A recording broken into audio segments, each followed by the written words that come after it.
점점 세상이 이상해져 가요. 다 제정신이 아니게 돌아가고 있습니다.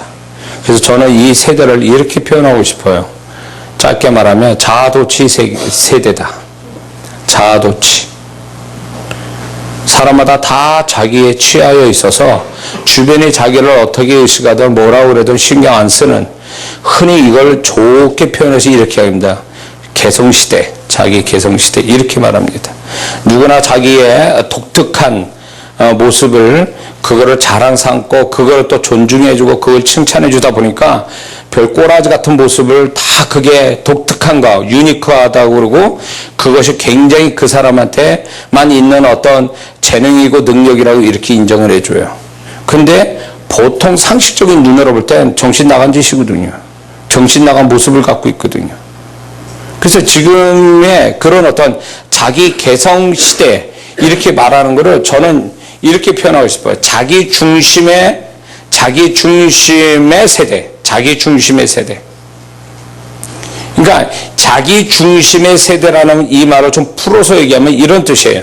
자기가 곧 세상의 기준이 되는 세대다 그거예요. 모든 게 보편적이고 합리적인 기준이라는 게 있는데 지금 세상은 미쳐 돌아가니까 마지막 때가 돼가지고 사람들이 디모데후서 3장 1절에서 5절 같이 자기 사랑하고 돈 사랑하고 쾌락 사랑하다 보니까 미쳐 돌아가니까 사람들이 상식과 합리적인 것과 경우와 도리와 의리나 정 같은 게 없어져 버려요.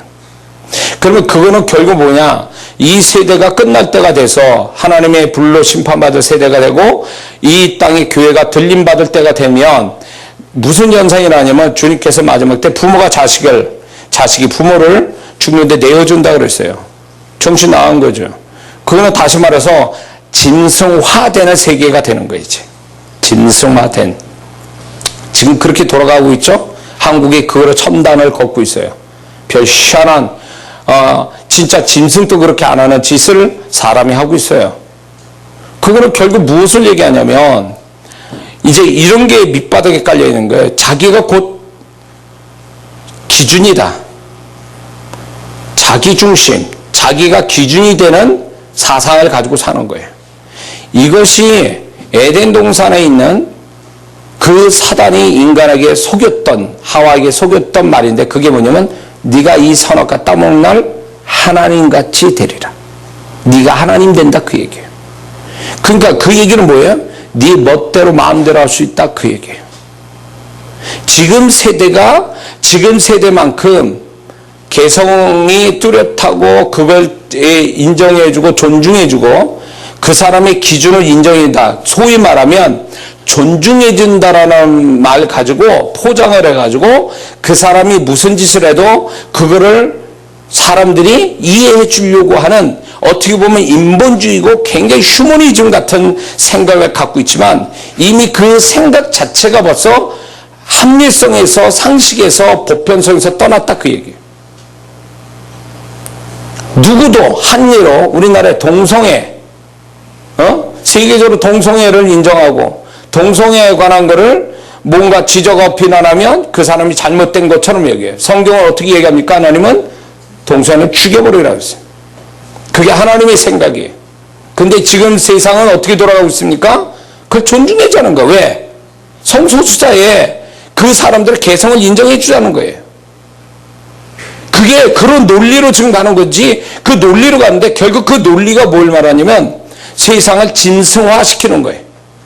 짐승보다 못한 세상으로 가게 만드는 하나의 그들만의 사고방식이에요. 그래서 지금 과학이 발달하고 정보가 발달할수록 특징이 뭐냐? 사람이 사람답지 못하여 간다는 겁니다. 사람이 사람답지 못하게 만드는 이것이 결국은 정보와 과학의 발달이 결국 그게 편해지면서 인간이 편해지면서 결국 인간을 불행하게 만드는 인간을 짐승보다 못하게 만드는 이제 그 이면에는 그런 것들이 지금 작용하고 있다는 거예요. 그러면서 사단이 세상 문화를 가지고 그 문화를 가지고 세상 사람을 휘어잡는데 그 문화가 결국은 뭐냐면 더러움이에요.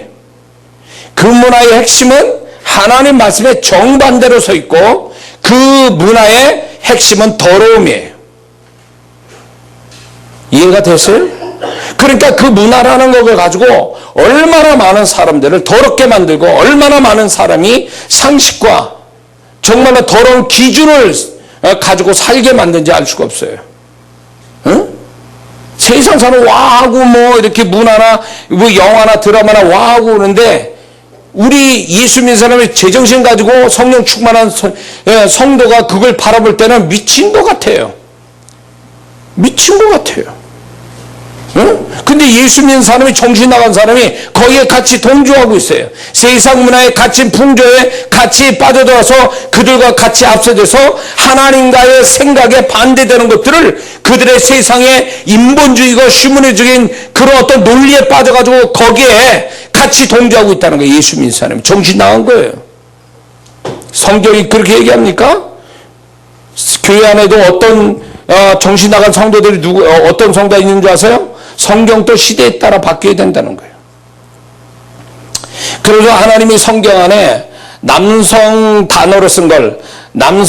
단어로 쓴 거를 중성화시키고 이건 여성도 대입해야 된다 이런 식으로 정신 나간 얘기들을 해요. 교회 안에서. 미친 거 아니에요? 어떻게 하나님 말씀을 그런 식으로 그렇게 지 멋대로 그렇게 변형을 시키려고 하냐 그 얘기예요. 세상이 지금 그런 세상이에요. 그러면 교회라도 좀 깨어 있어서 빛이 되어야 되는데 교회가 더 어두워. 빛된 말씀, 빛된 하나님을 우리가 섬기는데 우리가 빛된 존재인데 빛이 없어. 왜? 세상물이 들어와서 다 지저분하게 만들고 다 어둠으로 덮여버리니까 이게 정신이 나간 거예요. 같이. 심지어는 목사님들이 신학을 공부한다고 독일이나 신신학을 배우러 간다고 그러다가 돌아가서 성경을 다 찢어버리는 거예요. 응?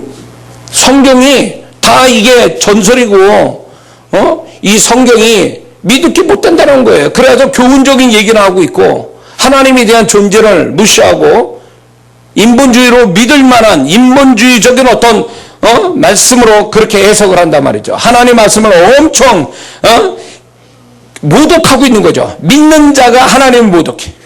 그런 세상이에요 지금. 그게 다 종합해서 이렇게 보면 뉴에이지 사상이에요. 그게 뭔지 아세요? 내가 곧 하나님이라는 사상이에요. 그게. 그 하나님이라는 게 뭔지 아세요? 내가 곧 기준이라는 거예요. 내 마음대로 할 수 있다 그거예요. 그러니까 양심도 없고 도덕도 없는 거예요. 내가 좋으면 좋은 거예요. 지금 세상이 그렇단 말이에요. 이게 얼마나 무서운 사상이에요. 자기가 하나님이다. 완벽한 마귀의 속아 넘어간 선악과를 따먹은 하와가 지금 수도 없어. 세상 사람이 교회 안에 그런 사람이 수도 없이 있다 그 얘기예요. 그러면 어떻게 될까요? 죽는다는 거예요. 너희들은 얄짤이 없어. 다 죽는 거야 너희들은. 하나님의 심판을 면할 수가 없어요. 그런 자들한테는 하나님의 은혜가 없다 그 얘기예요.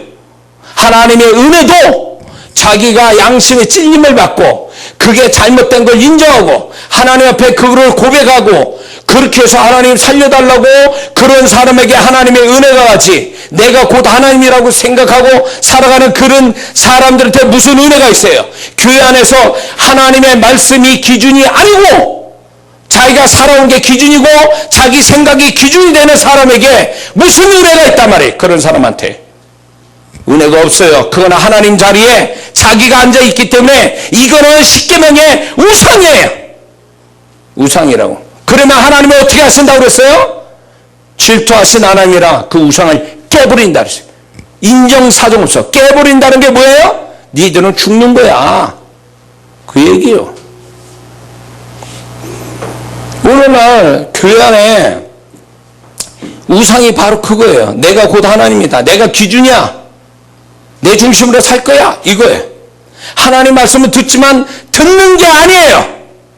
그 귀는 가리워져서 듣지만 소귀에 경이 익히고 듣지만 그 말씀을 마음에 새기는 게 아니라 듣고 흘려보내고 자기한테 유리한 말씀만 듣고 그거를 인용하고 남용하고 악용할 뿐이에요. 하나님 말씀 그대로 믿지 않는다 그 얘기예요. 말씀은 지식의 대상이 아니라 믿어서 순종해야 될 하나님의 말씀을 격화시켜서 그냥 교훈적이고 자기가 편하게 듣기 쉬운 말씀만 듣고 그걸 믿고 있단 말이죠.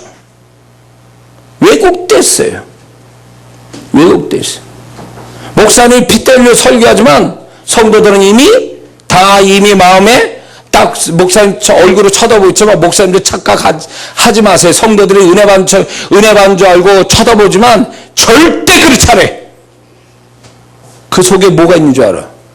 무슨 생각하고 설교 듣는데? 예? 내 개척교회 그 시절에 성도들이 몇 명 있어가지고 설교를 하는데 막 주보에다 뭘 써? 야, 그래 설교에 은혜 받았는가 보다 했더니 그런 일이 2번 생겼어요. 그래서 은혜 받은 줄 알았더니 딱 이제 이거 예배 마치고 이제 식사를 하려고 그러다가 이제 그 장의자 있거든 그때는. 그래서 지나가다 거기를 봤어. 청년아이가 그 쓰는 걸 봐서 돈 계산하고 있었네. 설교에서. 또 한 번은 옆에 있는 친구하고 설교 시간에 말로 할 수 없으니까 주보에다 너 끝나면 뭐 할 거니? 이래. 참, 나는 은혜 받는 줄 알고 핏대 흘려 설교했더니 그 성도는 지금 딴 생각하고 있더라고요. 안 믿어요. 그래서 내가 이제 은사가 있어서 보는지 듣는지 그게 다 알거든요. 이제는. 왜냐면 이게 영혼이 딱 이렇게 말씀이 여기서 나가면 영이 반응을 해야 돼. 그래서 반응을 하면 다시 나한테 돌아와서 감동이라는 걸로 다시 말씀이 나가는데 이게 내가 나갔는데 벽치기다. 딴 생각하고 있는 거야 그거. 가려낼 수 있어요 제가. 여기 생각의 소리도 듣는데 뭘. 제 사역을 참석한 분들은 알 거예요. 제가 거짓말하는 게 아니라는 거. 그러니까 제가 목회에 좌절을 느낀 게 성도들이 어느 정도 모여서 야 그래야 좀 이제 목회가 되는가 보다 이거에 대한 뿌듯함이 있었는데 어느 날 그 모여있는 성도들이 다 하나의 벽이야. 내가 깨부실 수 없는 벽들이었다는 걸 내가 깨닫는 그날이 내 절망감에 정말 내가 무능력함을 느끼고 내가 뒤통수 맞았다. 배신감에 얼마나 힘들었는지 몰라요. 나는 여지껏 그래도 성도들이 앉아서 눈 땡그랗게 치고 나를 쳐다보니까 나는 그 말씀 잘 받는 줄 알았어. 근데 세월 그 성도들하고 같이 있다 보니까 이 성도가 말씀에 젖어서 잘 이렇게 말씀대로 가는 게 아니라 지 성질대로 가고 있었던 거야. 지 성품대로. 마음에 안 들으면 그렇게 설교를 반복해서 그 설교를 해도 안 들은 것처럼 행동을 해요. 그래서 야 이거 못 고치는구나. 나는 처음에 성도들을 만만하게 봤어. 개척할 때 강의 설교하면서 그래도 우리나라에 내놓으라는 강의 설교자 그 신학 박사를 통해서 이제 강의 설교 처음 들어왔을 때 그거를 이제 배우고 또 이제 그런 거 잘하는 목사님 밑에서 그런 것도 훈련받고 그래가지고 내가 말씀을 잘 쪼개가지고 성도들한테 은혜 끼치고 변화시켜야지. 그래가지고 해봤지만 그래서 제가 자신감이 있었어요. 설교 한 편 만드는데 거짓말해. 수요일날 수요 설교 하나. 수요일날 성도들이 잘 안 나오잖아요. 근데 수요일날 설교를 아침 10시부터 해서 오후 5시까지 설교 준비한 사람이에요. 제가 7시간을. 저녁에 몇 명 안 되는 성도를 위해서. 그만큼 저 자신이 하나님 앞에 난 떳떳하고 나는 이 설교를 준비해서 성도들을 은혜 끼칠 자신 있다라고 해서 7시간 공들여서 설교를 했던 사람이에요. 그러나 내가 깨달았어요. 내가 착각이었구나. 내가 그렇게 공들여서 설교했다고 해서 그 성도들이 그 설교대로 깨닫고 변화받는 게 아니었다는 걸 알게 됐어요. 그래서 제가 느낀 게 뭐냐면 이 성도들 만만하게 볼 대상자가 아니구나. 만만하게 볼 대상이 아니구나. 순종하는 척하고 쳐다보고는 있지만 결국 벽치기였고 내가 설교를 그렇게 준비를 오랫동안 설교를 딱 했더니 끝나고 나서 30분 후에 그 말씀에 반대적인 행동을 거침없이 내 앞에서 하더라, 그 얘기예요. 저녁이 되면 그 설교 제목조차도 몰라요. 그걸 보면서 속았구나, 내가 착각이었구나, 성도들을 만만하게 봤구나.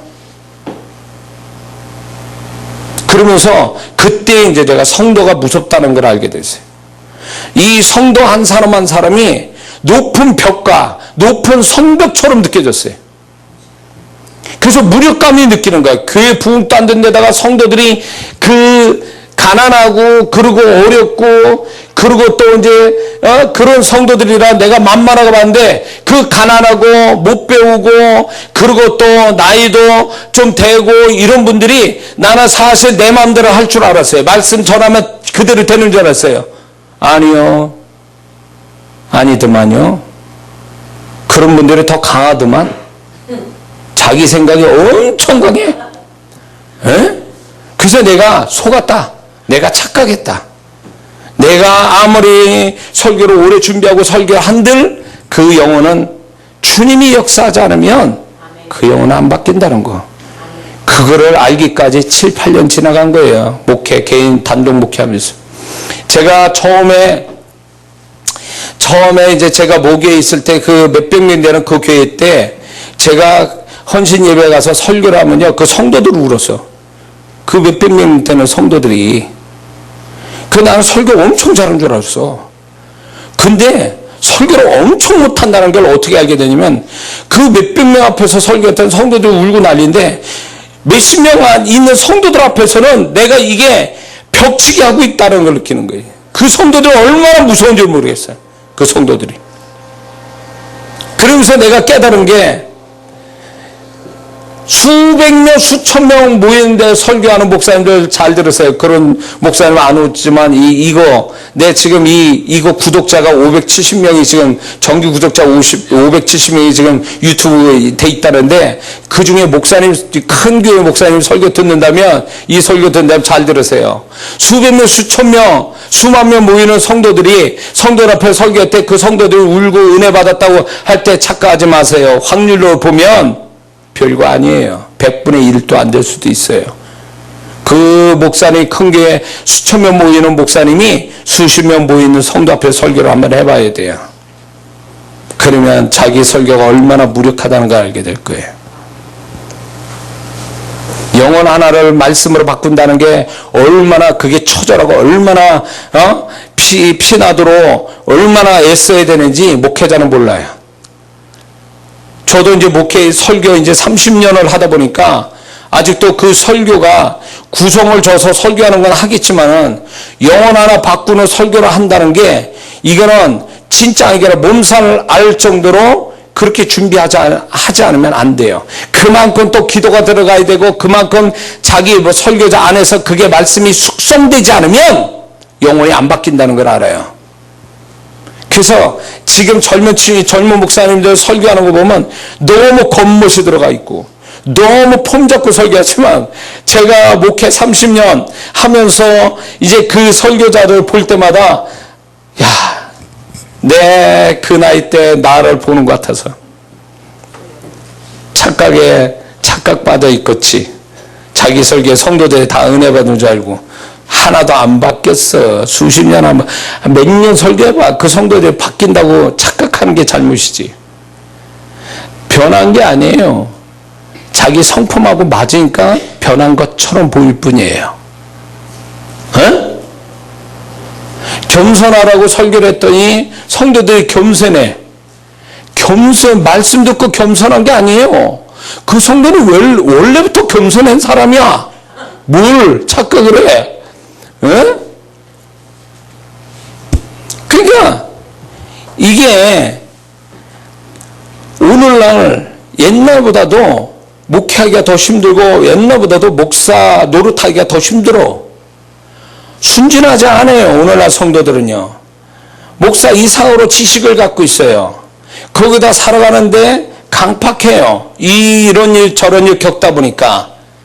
그렇기 때문에 옛날같이 단순하고 단순 무식하고 조금만 은혜를 주면 그냥 눈물 펑펑 흘리고 회개라는 그 세대가 아니란 말이에요. 30년 40년 전. 목사님들 잘 들으세요. 나 우리 성도 그거 20명 되는 그 성도들 상대하는 것도 힘들어 사실은. 그 영혼 하나하나가 하나님 앞에 바로 세운다는 이 목사의 책임감 때문에 너무 힘들어요. 20명도 힘들어 사실은. 근데 큰 교회 목사님들 성도들이 은혜 받으니까 그게 굉장한 것 같지만 굉장한 게 아니에요. 굉장한 거 아니에요. 왜 이 목회자 설교가 나오는 거야 이거 평신도 앉혀놓고. 그러니까 목사님들 착각하지 마세요. 자기가 말 잘한다고 설교 구성 잘했다고 영혼이 바뀌는 게 아니에요.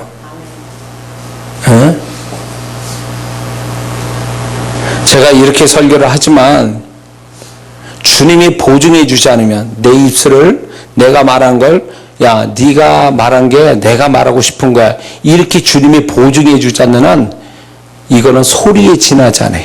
악쓰는 소리에 지나지 않아요. 이장한 목사의 악쓰는 소리. 그런데 여기에 주님이 네 말이 내가 하고 싶은 말이야 지금 이 영혼에게 그런 말을 하면 그때는 소리가 아니라 그건 영이요 생명된 언어가 나가는 거예요. 이걸 기대하면서 설교를 하거든요. 오늘날 설교자들이 이걸 기대하는 게 아니라 자기의 테크닉을 기대해요. 혼에만 건드려 혼만. 그러니까 성도들이 그 교훈적인 얘기 듣고 뭔가 해봐야지 됩니까? 영이 바뀌어야 되는데 그러면 목사가 영에서 나온 소리를 해야 되는데 영에서 나온 소리가 돼야 영에 들어가서 영이 바뀌는데 혼에다 혼적인 설교를 하고 있고 성도도 혼으로 왔는데 무슨 변화가 오겠어요? 그게 안 변하지. 안 변하지. 오늘 우리가 살아간 세대는 다 내가 하나님이라니까 각각 하나님. 여기에 30명이면 30명 하나님이 앉아 계시는 거예요. 제가 집회를 하다 보니까 어디에는 장로 하나님 계시고 어디에는 권사 하나님이 계시고 내가 어제 대전 갔는데 어느 여자 권사님인데 좀 억세게 생겼다 싶었는데 그 권사님이 제가 저한테 훈련받은 목사님이 거기에 부임하는데 반말을 막 하는 거야 그냥. 화가 나니까 내가 있든 없든 막 소리를 질러대는 거야. 저쪽 구석에 가가지고 목사님하고 사모님한테. 내가 그래서 그 목사님한테 목사님 힘드시겠어. 여기 권사 하나님이 참 대단한 권사 하나님이 계셔가지고 나는 장로 하나님은 들어봤어도 권사 하나님은 제가 잘 못 들었거든. 근데 그 교회 가서 진짜 권사 하나님 계신 거지. 비로소 알게 됐다니까요. 그래서 그 목사님 사모님이 울어. 그 권사님 때문에. 야 진짜. 또 어디 교회는 또 집사 하나님이에요. 그분은 또. 그분이 왜 집사 하나님입니까? 그랬더니 그분이 그 교회에서 재정이 많은 데다가 교회에 이렇게 어떤 그 재정적으로 영향을 많이 끼쳤어요. 그걸 가지고 그게 파워가 된 거예요. 그래가지고 목사님도 그 집사님 눈치 살피고 다른 분들도 다 그 집사님만 눈치 살펴. 거기에는 집사 하나님이 계셨던 거예요. 하나님하고 맞먹는 집사 하나님이. 집회를 하다 보니까 별별 일들을 제가 경험해요. 그러니까 목사님 또 그런 영혼들을 어떻게 할 수가 없는 거예요 또. 그러니까 딱 하기도 하고 저러다간 저 한 사람 때문에 교회가 망하겠다 이런 생각도 들 정도예요. 하나님을 두려워하지 않아요. 오늘 세대가 하나님을 두려워하지 않아요. 하나님을 가장 두려워해야 될 믿는 자들이 오히려 하나님을 두려워하지 않아요. 이게 결국 하나님을 모독시키는 일이에요. 교회 안에서. 내가 곧 하나님이다라는 이 사상으로부터 시작해서 하나님을 겁을 내지 않는 그 자체가 이미 하나님을 우습게 보는 그 자체가 하나님을 모독하는 거거든요. 그래서 오늘날 한국교회가 특히 이런 것 때문에 하나님이 정말로 이제 몽둥이를 들을까 말까 지금 지금 그런 때예요. 지금 그 몽둥이가 뭘까요? 뭐가 몽둥이일 것 같아요? 이 나라에 하나님께서 이 교회의 문제를 해결하기 위해서 몽둥이를 드신다는 게 그 몽둥이가 뭐겠냐 그 얘기예요. 정신 차려야 돼. 세상을 탓할 게 아니에요. 세상 어두운 거는 원래 그래요. 사단이 지배하는 세계니까. 교회는 빛으로 충만해야 되는데 교회가 교회답지 못한 거지. 교회를 통하여 하나님이 영광을 받아야 되는데 교회가 어둠에 있고 하나님을 오히려 모독하고 하나님 같은 존재들이 교회 안에 있으니까 하나님의 임재가 없고 하나님의 은혜가 없고 하나님의 축복이 없는 거예요. 오히려 하나님이 징계를 하려고 손을 드신다 그 얘기예요. 얼마나 무서운 얘기예요 이게. 잘 들으셔야 돼요. 여기에 오신 분들은 그래도 정신 차리고 분별력 있게 신앙생활 해야지. 그렇지 않으면 같이 도미급으로 그냥 다 하나님의 심판에 들어가는 거예요. 하나님을 겁내지 않아요. 하나님의 음성 들을 줄도 모르지만 하나님의 마음이 뭔지, 하나님이 자기 삶을 어떻게 간섭하는지를 모르니까, 그러니까 하나님을 우습게 하는 거예요. 설마 하니? 이렇게 생각해. 그분이 우리 옆구리에 딱 붙어서 계시는 걸 모른단 말이에요. 그분이 길이 참으시고 용납하시고 그 사랑으로 인내하신다는 것을 못 깨달아 성도들이. 그러니까 겁없이 그 짓을 하는 거겠지. 하나님을 두려. 구약의 신앙의 핵심이 뭔지 아세요? 여호와를 경외함이에요. 여호와를 경외한다는 그 말이 무슨 말인지 아세요? 하나님을 의식하고 두려워한다는 말이에요. 근데 오늘날 구약적 신앙도 안 돼. 왜? 두려워하질 않아. 그런데 하나님을 두려워하는 마음을 가져야 신약적 신앙, 그게 뭐예요? 하나님과의 마음과 마음이 교통되는 친밀한 신앙, 친밀함. 구약은 경외함, 두려움이고 신약은 친밀함이에요. 이게 동전의 양면과 같은 신앙이란 말이에요. 근데 오늘날 성도는 두려움도 없고 친밀함도 없어. 이게 무슨 신앙이에요 이게? 그런데 구약과 신약의 신앙의 공통점이 뭔지 아세요? 구약과 신앙의 공통점. 다른 점은 두려움과 친밀함이라면 신약과 구약의 신앙의 공통점이 뭔지 아세요? 그건 마음에 관한 거예요. 십계명을 두 계명으로 이렇게 압축시킨 그 두 계명이 뭐예요? 하나님을 사랑하고 이웃을 사랑하는 얘기, 그 말씀이에요. 사랑이란 단어가 마음에 관한 거잖아요.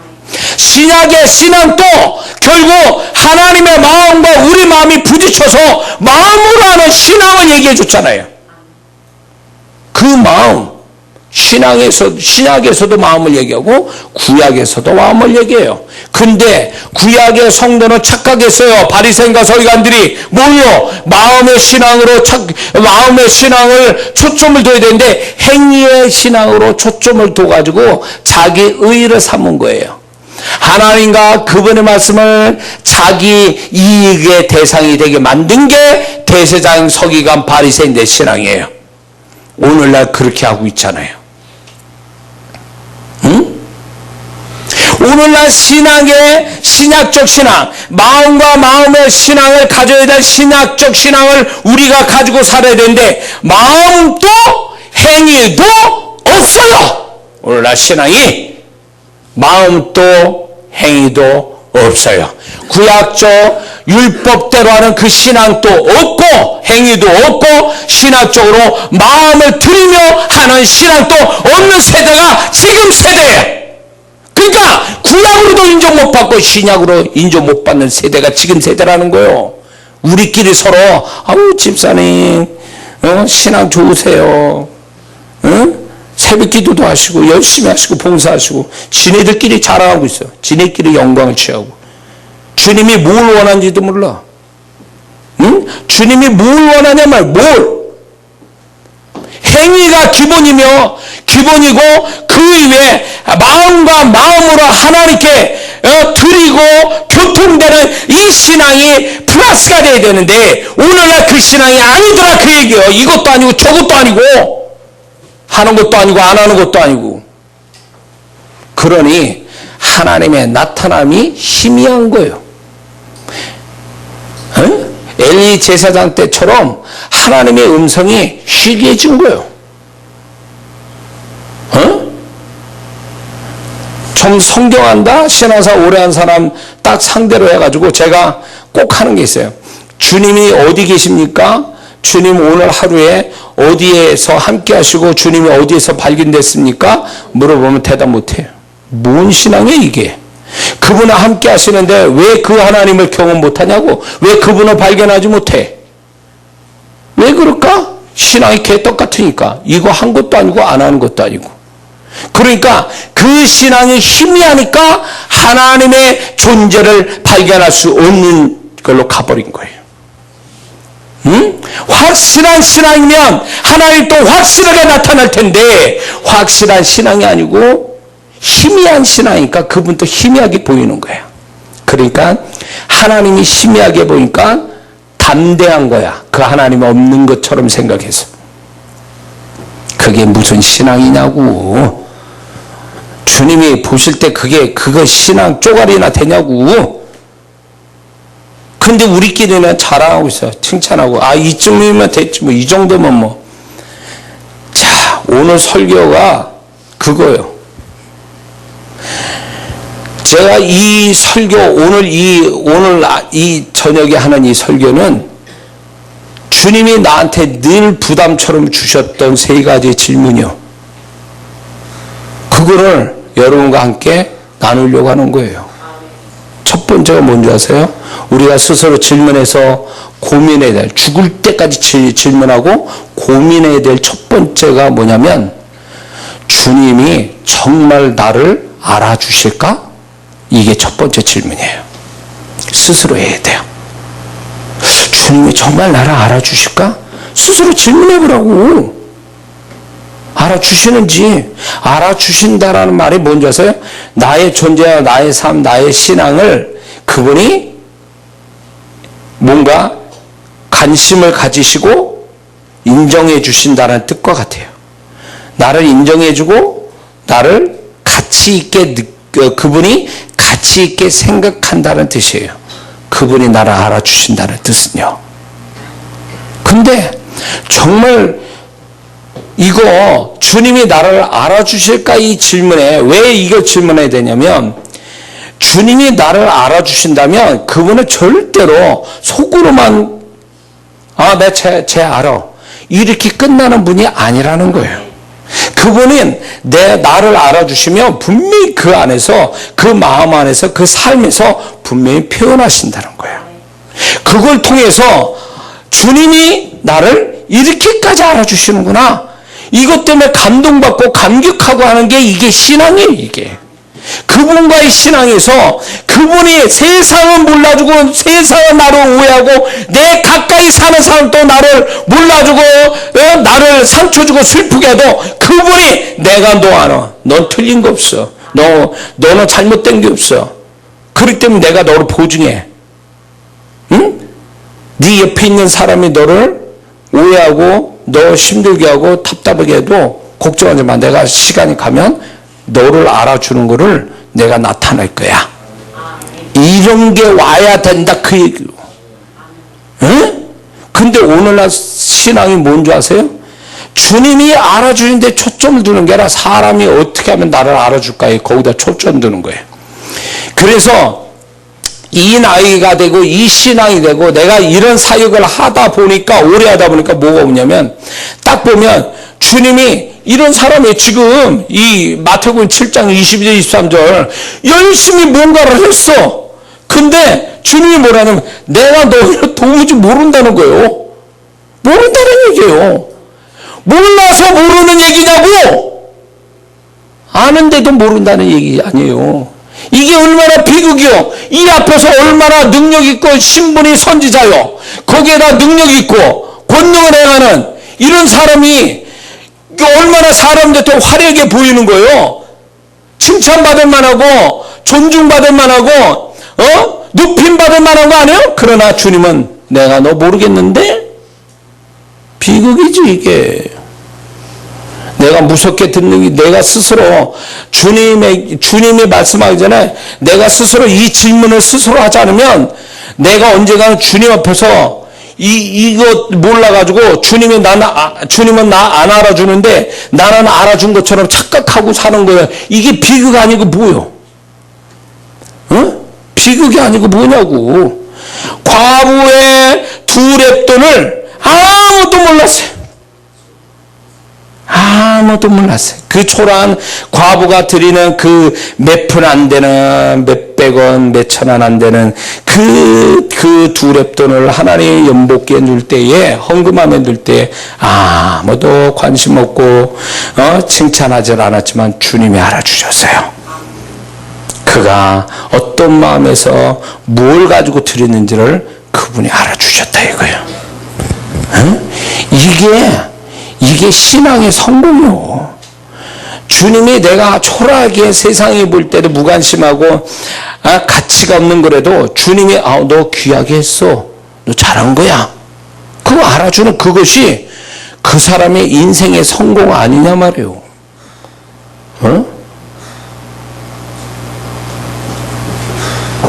어느 목사님이 저는 지금 그것도 나는 그냥 내가 체험 안 했으니까 그냥 안 믿고 지나갈 수도 있는데 나는 내 교훈적으로 그냥 그 이야기를 그냥 받아들여요. 어느 분이 이제 입신돼가지고 천국을 갔는데 우리나라에서 그 유명한 그런 열심히 사역하는 목사님을 주님이 모른다는 거예요.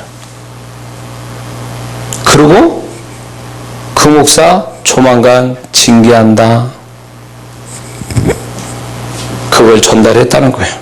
그리고 그 목사님은 얼마 안 있다가 정말 몸이 잘못됐어요. 그래서 그분의 본거는 그 주님의 음성은 틀림없다는 걸 내가 인정하게 됐어요. 한국에서 교회 다니는 사람은 웬만한 신앙사람은 다 알아. 근데 주님은 모른다는 거예요. 모르고 동시에 저 사람 저러다가 내가 친다? 정말 그대로 됐어요. 이거예요, 이거. 내가 너를 모르겠다는 거예요. 왜? 불법을 행했다는 거예요. 이 불법은 2가지입니다. 하나님 말씀과 그분의 마음. 거기서 벗어나면 불법이에요.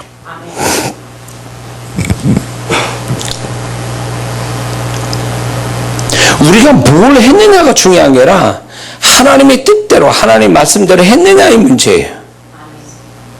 거기에서 인정받아야지. 그래야 그분이 나를 알아주시는 것이 되는 건데 이건 편법, 불법, 탈법 다 써가지고 결과만 좋으면 그게 좋은 거냐고.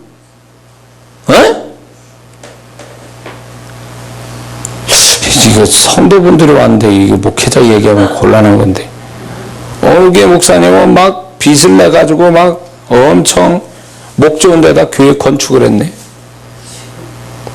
진짜 올인을 한 거예요. 이거 안 하면 죽는다. 이거 정말 여기서 안 되면 끝장이다라고 정말 계산을 하고도 딱 했는데 세상 말로 대박이 났어. 교회가 져놓고 그러니까 성도들 막 들어왔어. 그 목사님은 하나님이 축복하셨다. 이렇게 얘기하지만 하나님이 축복한 게 아니에요. 하나님은 인정 안 하셨어요. 내가 너를 모르겠다. 왜? 네 과정이 내 영광을 가리고 네 과정이 너는 불법을 행했기 때문에 내가 축복한 게 아니다. 그거는. 그렇기 때문에 나는 너를 알지 못해. 비극이에요. 왜 하나님의 음성 못 듣냐고. 왜 그분의 마음을 왜 찾으려고 하지 않느냐 그 얘기요. 세상 눈에 비추어서 잘 되면 잘 되는 거예요 그게? 세상 사람 볼 때 그게 잘 되면 잘 되는 거냐고. 주님이 어떻게 생각하는, 주님이 어떻게 생각할까를 그 생각을 안 해보냐고. 그게 얼마나 위험스러운 거냐고. 하나님이 나 너 몰라. 나 열심히 했는데요. 야, 나 몰라. 너 그거 하는 게 내 의도와 상관없이 했고 너는 하는 것이 다 불법이야. 그렇기 때문에 나는 너를 몰라. 모른다는 말씀이 뭘까요? 너 인정 안 해. 난 너를 무시해. 그런 뜻 아니에요. 그래서 우리는 평생 내가 죽을 때까지 분명 이 질문은 내가 주님이 하기 전에 내가 해야 돼요. 나한테. 주님이 정말 내가 이 일을 하는 것에 나라는 존재와 나라는 신앙과 내 삶과 내 일에 대해서 정말 알아주실까? 긍정적으로 알아주실까? 긍정적으로 인정해 주실까? 그걸 생각해야 돼요. 이거 생각 안 하고 살면 왜? 주님이 모든 걸 결정하시거든요. 주님이 축복하고 징계하고 버리고 붙잡아주고 다 그게 뭐냐면 주님의 손에서 끝나는 거예요. 주님이 결정하시는데 왜 그분에 대해서 두려워하거나 왜 그분을 의식해서 그분이 내가 너 도무지 모르겠어라고 말하기 전에 내가 스스로 주님이 나를 알아주실까를 스스로 질문을 정확하게 해서 정확하게 답을 낼 생각을 했다면 주님이 이런 음성은 나오지는 않지. 선지자 노릇할 때, 귀신 쫓을 때, 권능에 행할 때 주님이 나를 알아주실까? 이 생각을 했다면 이게 나왔겠냐 그 얘기요. 주님의 음성이.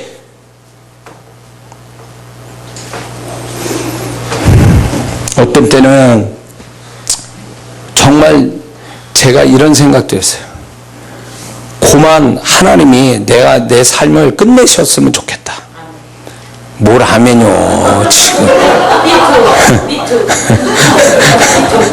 제 얘기를 끝까지 들어봐요. 그러니까 왜 내가 이 생각을 스스로 했냐면 가만히 보니까 내가 하는 게 주님의 시각으로 볼 때는 내가 너무 주님 앞에서 못마땅한 모습인 것 같고 내가 제대로 하는 것 같지도 않고 주님이 보실 때 나는 죄짓고만 사는 것 같기도 하고 막 이런 거에 내가 이 딜레마에 빠져가지고 내가 헤어나지 못했던 시절이 있었어요. 지금 또 가끔가다 우울한 마음이 들고 이렇게 무력함이 올 때에 그런 마음이 드는 생각이 이런 생각이에요. 왜? 주님이 나를 안 알아주신다면 내가 이거 하는 게 무슨 의미가 있느냐는 거예요. 내가 이 사역을 15년 동안 16년 동안 하면서 정말 죽을 각오하고 죽을 뻔했던 그런 상황들 속에서 사역을 엄청 했는데 사람들이 나한테 오해하고 나한테 이상한 소리 했었고 별말을 다 할 때 미치고 환장하는 거예요. 내가 사람에게 이렇게 등장하는 거 이렇게 사람 앞에 서는 거 좋아하는 사람은 아니에요. 저는 수도하고 이렇게 수련하는 걸 좋아하는 사람이지 사람 앞에 나타나서 자랑질하고 말하는 걸 좋아하는 사람이 절대 아니에요. 저는 어떤 사람은 내가 이게 무대 체질인 줄 알고 무대 체질 그래가지고 정말 여기에 딱 맞는 사람이라지만 나는 이런 사람이 아니에요 원래. 그런데 내가 이렇게 하면서 그런 어떤 오해와 억울함과 상처들을 다 견디고 내가 그런 것들을 극복하고 여기까지 왔는데 그 이길 수 있었던 거는 주님이 나를 알아주시는 것 때문에 사역 현장에서 내가 네 편 돼줄게. 다 이상하게 쳐다보는 낯선 사람들이 앉아있는 데서 주님 한 분만 믿고 사역을 담대히 할 때 그분이 나타나서 그들이 정말로 뒤집어지고 회개하고 저 뒤에 앉아서 꼬나봤던 사람이 앞자리에 앉아서 설교 듣고 은혜 받고 뒤집어지고 이런 거로 주님이 보여주면서 내가 너와 함께 있어. 그래서 저는 집회 때마다 주님이 함께 하시는 보증이 없으면 집회를 못해요. 주님이 함께 하신 보증만 나타나면 내가 어디 가도 담대하게 할 수 있어요. 근데 어느 순간에 뭐가 들어오냐면 내가 지금 하고 있는 게 어느 순간에 고생하고 이러고 있는데 사람들이 나를 오해하고 뭐 이상한 소리 했었고 막 그럴 때마다 내가 견딜 수 있는 건 주님이 나를 알아주신다는 것 때문에 견디는데 이게 알아주신다는 게 안 느껴질 때 음성이 안 들어올 때가 미치고 환장하는 거예요. 잘못 사는 것 같기도 하고. 응? 그러니까 그때 무슨 마음이 드냐면 주님 내가 여기서 더 이상 살 마음이 없다는 거예요. 더 이상 만약에 더해서 내가 하나님 앞에 내가 정말로 이게 인정도 못 받고 주님이 나를 인정 안 해주시고 사람들한테 오해받고 그럴 바에 차라리 여기서 끝내는 게 낫지 않느냐는 거지. 이거 빚만 아니에요. 죽는 건 무섭지 않아요. 내가 경험해봤지만 죽음 직전까지 가봤지만 죽는 게 무서운 게 아니에요. 그분 앞에 서는 게 무서운 거죠. 내 영이 그걸 먼저 알더라고요. 죽음이 올 때에 혼적인 감정은 순간이요. 어느 순간이면 다 끝나버려요. 남같이 느껴져요. 그러나 그 후에 딱 영이 스스로 알아. 하나님 앞에 쓴다는 걸. 그래서 내 영이 하나님께 준비되지 않으면 두려움을 가지고 있다는 걸 영은 벌써 알고 있어요. 그게 무서운 거예요. 근데 내가 그분을 만날 만하게 그분과 사귐이 있고 그분이 날 알아주고 뭐 이런 게 있으면 당당하게 내가 죽는데도 아쉬울 거 없고 그분 앞에 서는 거는 문제가 아닌데 주님이 나를 알아주신다는 확신도 없어. 그리고 오해와 상처와 이런 것들을 억울함과 이런 속에 살다가 죽으면 하나님 앞에 바로 쓰겠냐 그 얘기요. 목사님들, 사역자들 잘 들으세요. 성도들한테 인정받고 칭찬받고 좋아하지 말라고. 오해하고 상처 준다고 그거 가지고 또 억울해할 것도 없어. 원래 사역자는요, 주님으로부터 인정받고 주님이 알아주시는 걸로 사는 존재라는 걸 알아야 돼요. 그것 때문에 사는 거, 그것 때문에.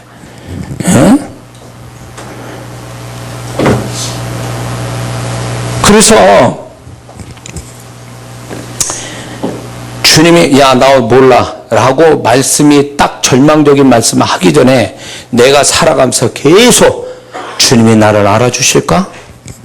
이 일에 대하여, 이 생각에 대하여, 이런 말에 대하여, 이런 삶에 대해서, 이런 존재에 대해서 나를 알아주실까? 이걸 스스로 계속 질문하고 고민하고 정말 주님이 나를 알아주신 증거를 찾기를 열심히 내고 이래야 이 사람이 제대로 사는 거지. 주님이 나를 알아주신지 안 알아주신지 모르고 사람이 나를 칭찬하면 그게 다인 줄 알고 있고 사람이 나를 억울하게 하면 그게 절망적이고 막 까부러지고 말이야.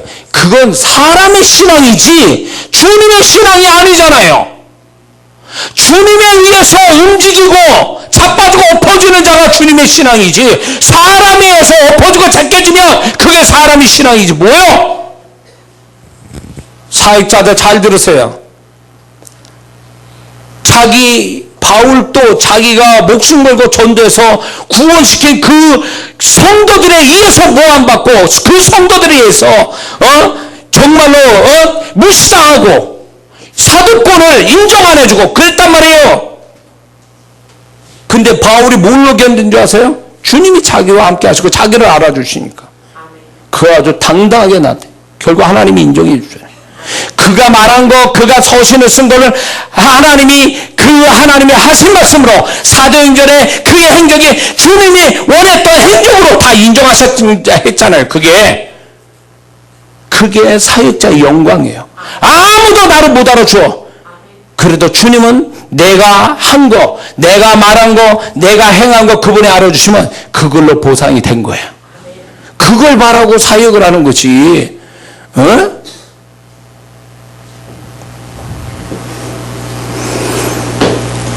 이 1000명 넘는 교회, 몇백 명 넘는 목사님들이 저 앞에 와서 그분들이 참 훌륭한 건 뭐냐면 교회의 외형적인 모습과 성도들의 숫자가 아니라 그분들은 자기 영혼에 대한 고민을 더 많이 하고 있어요.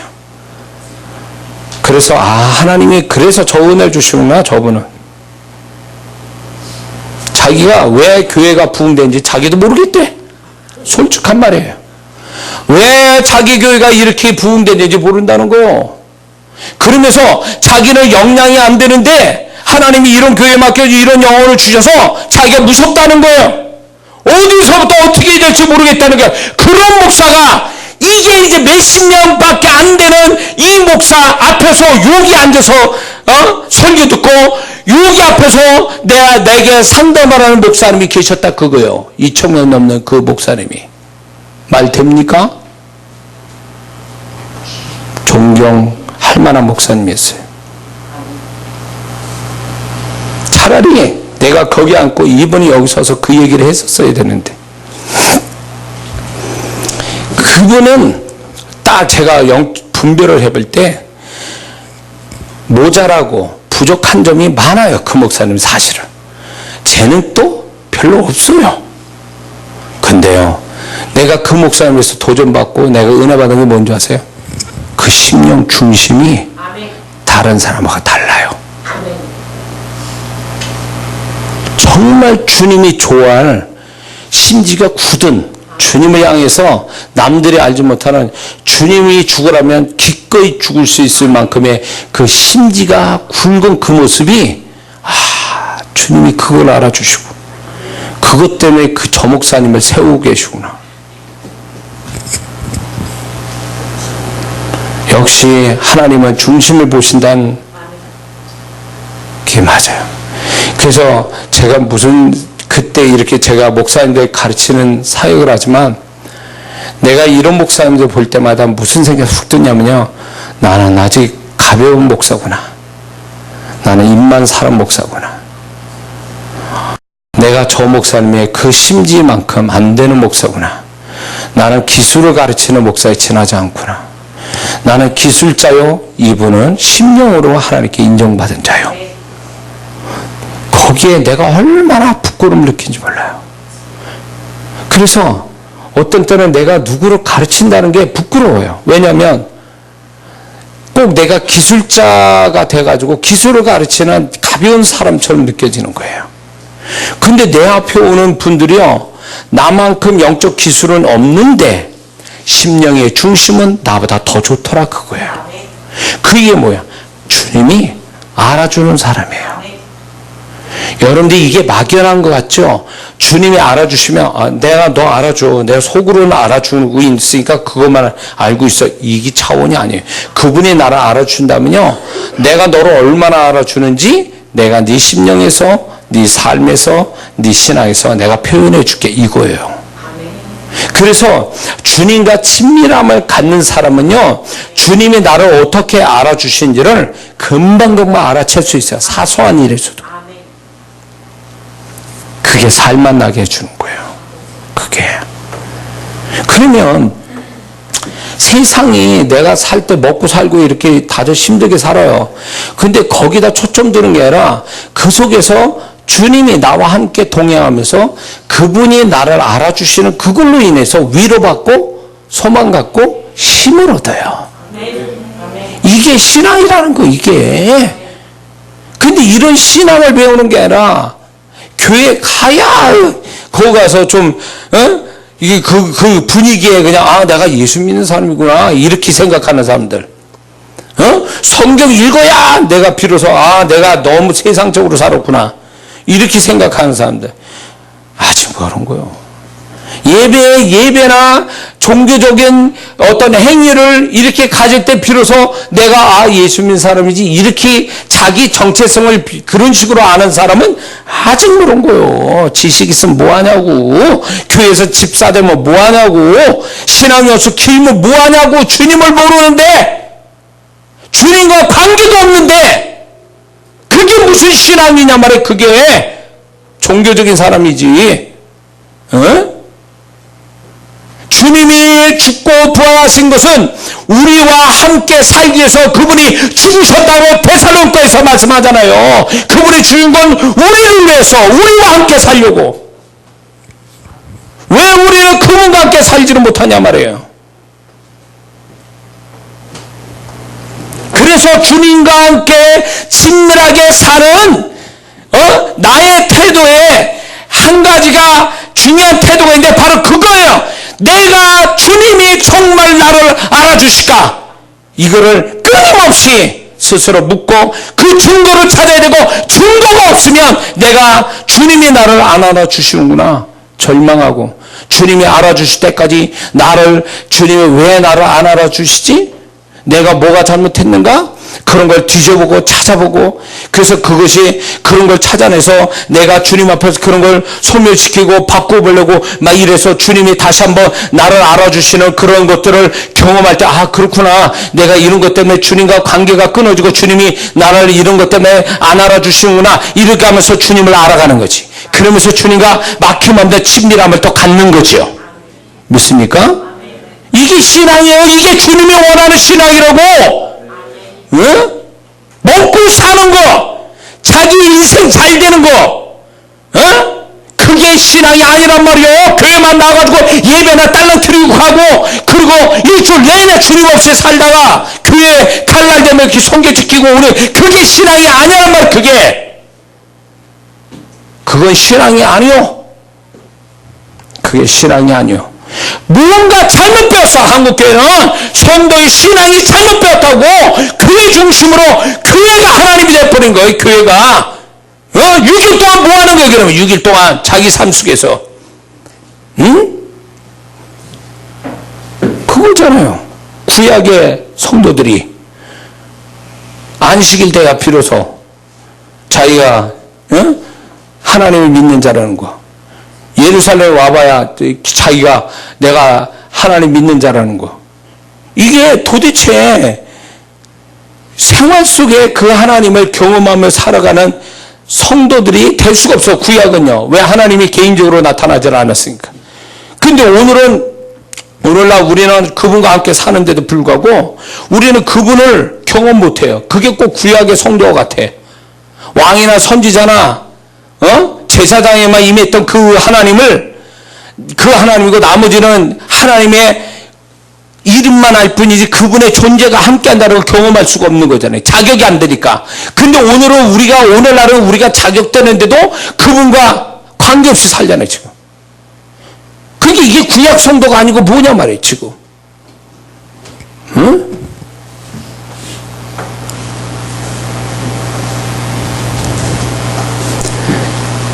제가 이제 우리 성도한테 감사 노트를 연초에 감사 노트라는 걸 써요. 감사를 써라.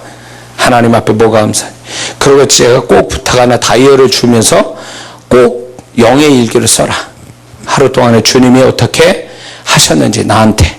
그리고 내가 주님 앞에 뭘 깨달은지. 그리고 적으라고 다이어리를 줬단 말이에요. 그게 요만한 거예요. 저 뒤에 보면 요만한 그 다이어리 조그만 거. 저 같은 경우에는요, 그게 넘쳐요. 쓸 게 너무 많아가지고. 큰 걸 샀어야 되는 거, 큰 거. 근데, 어떤 성도는 다이어리, 이제 올해 잘 살아보자고 다이어리를 샀는데, 연말 됐는데 하얘. 뭐 쓴 게 없어. 주님이 산 것도 없고 월급날이나 기록하고 있고 돈 나가고 들어간 거 그것만 기록해놓고 정말 주님이 360일 같이 살았는데 그분과 어떻게 살았는지에 대한 기록이 하나도 없어. 불신자지 뭐 이거는. 응? 나는 어디에서 주님을 알아드리고 그분은 나를 어떻게 알아주셨는지 이걸 좀 밝혀야 되는데 알 수가 있나. 먹고 살고 세상에 초점 두고 살아가는데 모르지. 이 사람들이 선자 노릇하고 귀신도 쫓고 권능을 쫓는 이 사람들이 여기에만 정신 팔려가지고 주님이 어떻게 판단하는지를 전혀 모르고 사는 사람들이에요. 이 사람들이. 그 죽으라고 하면 뭐해? 결론은 그분이 내시는데 그분이 냈잖아요. 야, 너 그래봤자 소용없어. 내가 너 안 알아줘. 얼마나 비극이요. 그러나 성경에서 알아준 사람들 얼마나 많은 줄 아세요? 고넬료 보세요. 하나님이 너의 기도와 구제가 하나님 앞에 상달됐다. 그래서 기억한 말. 그게 알아주셨다는 뜻이잖아요. 근데 어떻게 해서 고넬료가 하나님이 알아주시는 게 됐을까? 그 앞에 보면 이 단어가 나와요. 여호와를 경외하고. 이 단어가 나와요. 잘 들어보세요. 고넬료가 기도와 구제가 하나님께 상달되어 하나님이 알아주신 게 된 것은 어떤 행위의 문제가 아니라 그 마음속에 하나님의 경외함이 있었던 거예요. 이게 필요한 거예요. 하나님이 알아주는 사람이 되려면 행위의 문제가 아니라 마음에서 인정받는 게 중요하다는 거예요. 마음에서. 아까 얘기한 과보의 둘의 또 마찬가지고요. 욥도 하나님이 뭐라고 합니까? 욥을 얼마나 알아주셨어요. 욥을.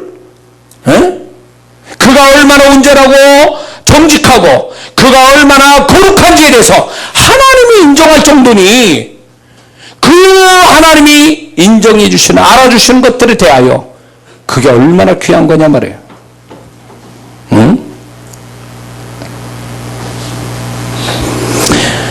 그러므로 우리는 주님이 알아주시다는데 알아주시는 것처럼 착각하며 살아간다는 건 굉장히 비극입니다. 왜냐하면 하나님이 나를 알아주시면 마음과 삶에서 분명히 그분이 나타내요.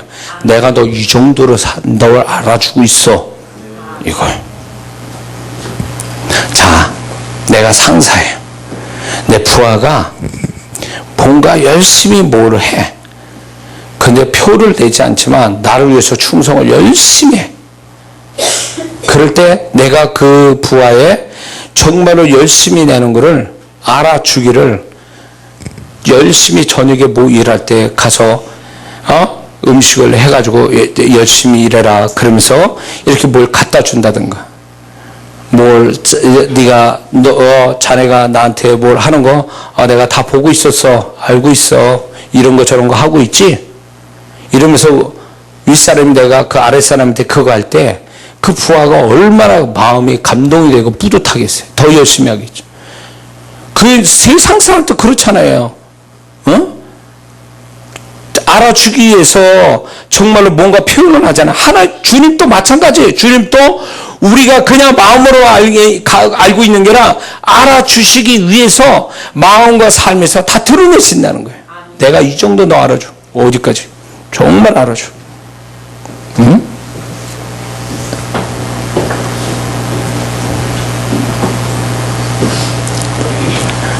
어느 분이 제 앞에 왔었어요. 여자분인데. 그분이 나이가 30 후반쯤 됐을 거예요.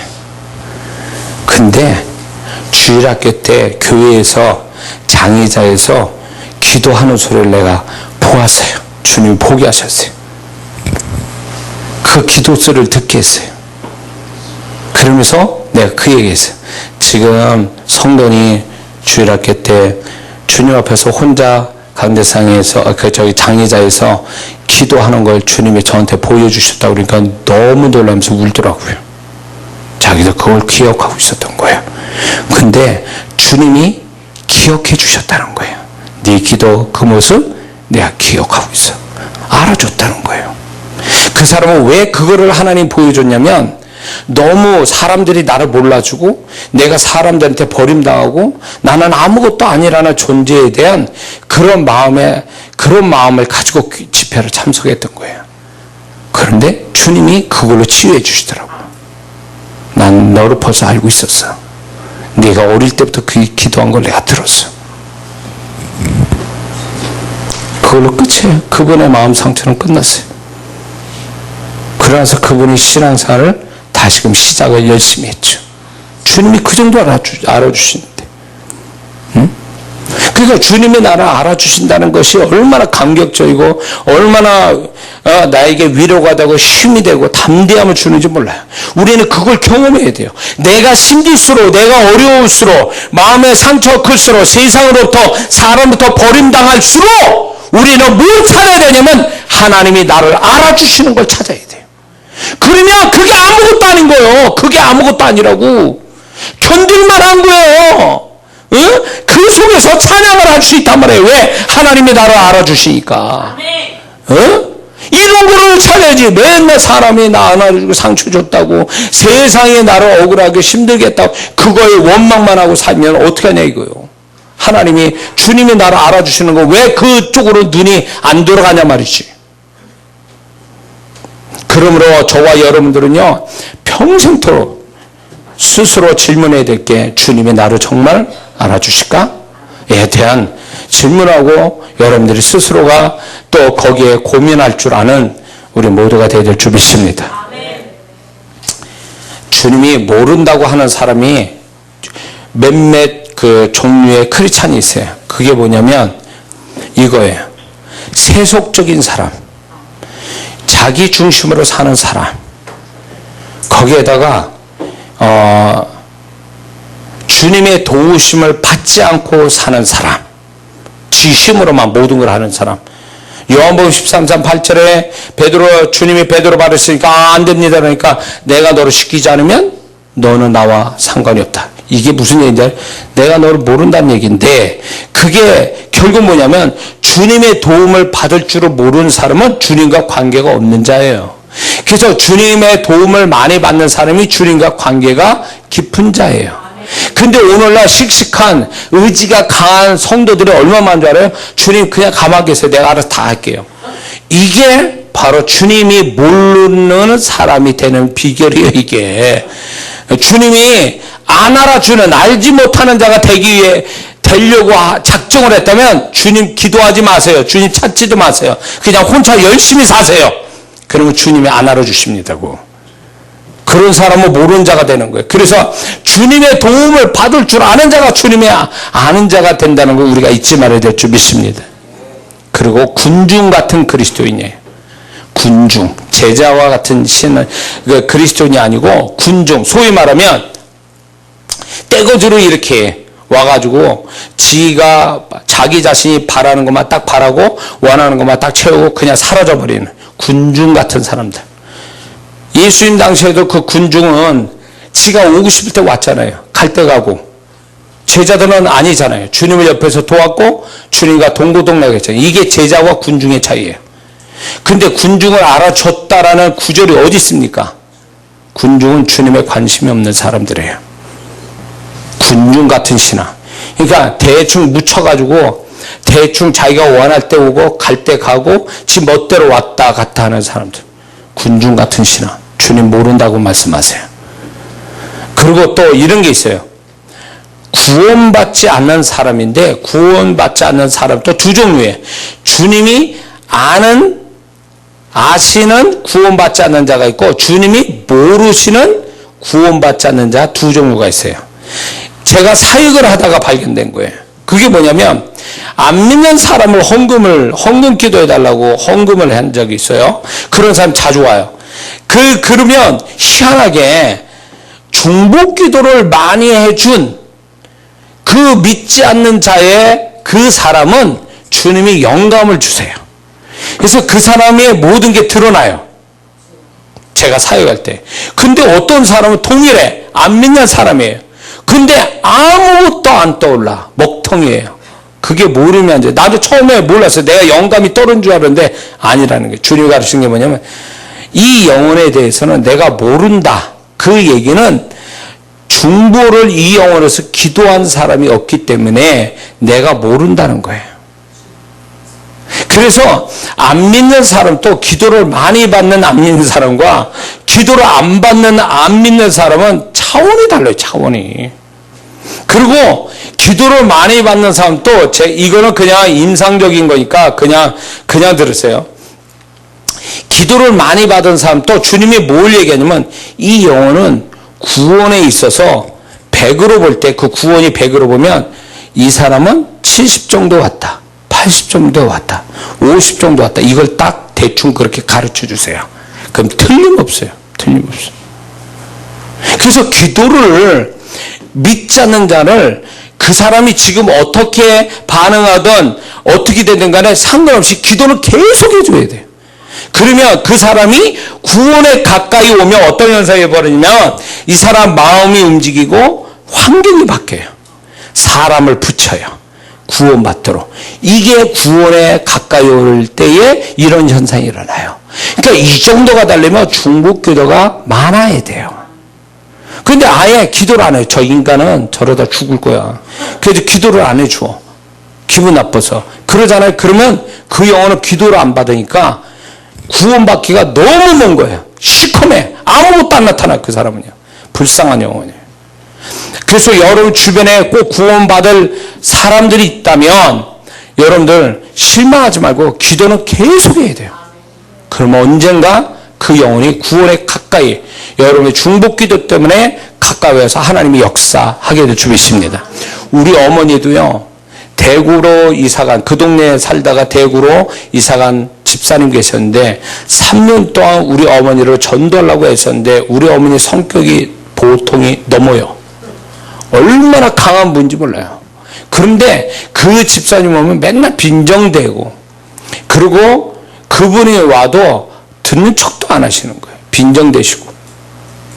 그래가지고 이 집사님이 그렇게 3년을 그렇게 열심히, 같은 동네니까 열심히 전도해도 우리 어머니 듣지도 않고 오히려 빈정대시고 막 이러니까 이분이 어쩔 수 없이 이사를 3년 만에 갔는데 구원을 못 보고 돌아가셨어요. 가셨어요, 이사를. 근데 역사는 그 뒤에 왔어요. 뭐냐? 3년을 그분이 기도도 하고 전도를 했을 건데 우리 어머니가 반응이 없으니까, 근데도 그분이 기도를 계속 하셨던 것 같아요. 근데 어느 날 제가 먼저 교회를 다녔어요. 학교가 미션 스쿨이니까.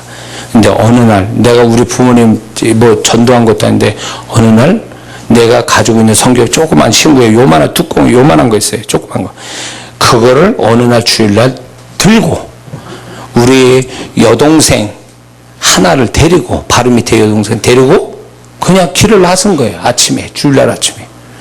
그래가지고 이제 그 동네 사람이 어디 가냐고 그러니까 우리 어머니가 교회가 그러는 거예요.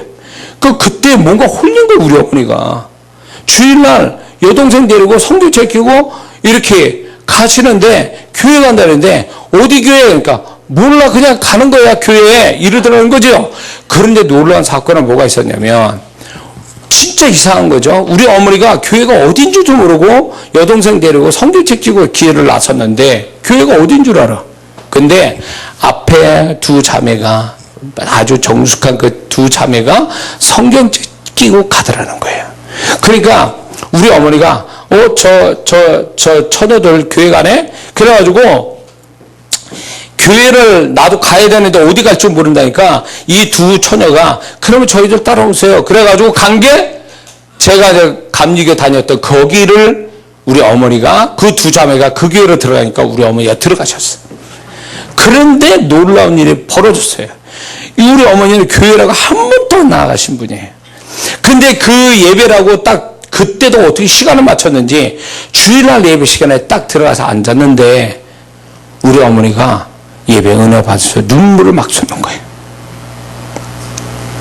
그 눈물이 그냥 나더래요. 눈물이 나면서 인생이 파노라마처럼 쫙 보이면서 자신이 또 불쌍하고 또 뭐 하여튼 마음의 상처도 있고 그러니까 눈물을 이렇게 흘리셨는데 그때 우리 어머니가 마음과 육체의 병을 그때 치유받았어요.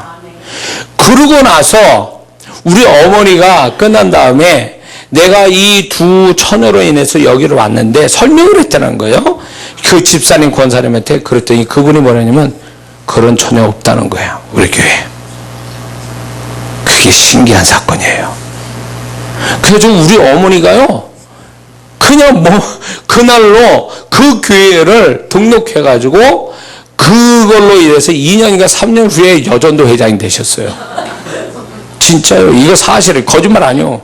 그리고 우리 아버님이, 우리 어머니가 나가신 다음에 우리 아버님이 산기도 옆집에 그 할아버지 한 분이 계셨는데 그 이상한 신앙을 가진 할아버지인데 신학교 교수였다고 그랬던 분인데 산기도 같이 따라가다가 거기서 하나님을 만나가지고 내려오자마자 술, 담배 다 끊으시고 우리 어머니 교회 나가는 감리교에 같이 나가신 거예요. 그래서 이제 음악 하시는 분이니까 성가들 이렇게 성가대치를 하셨어요.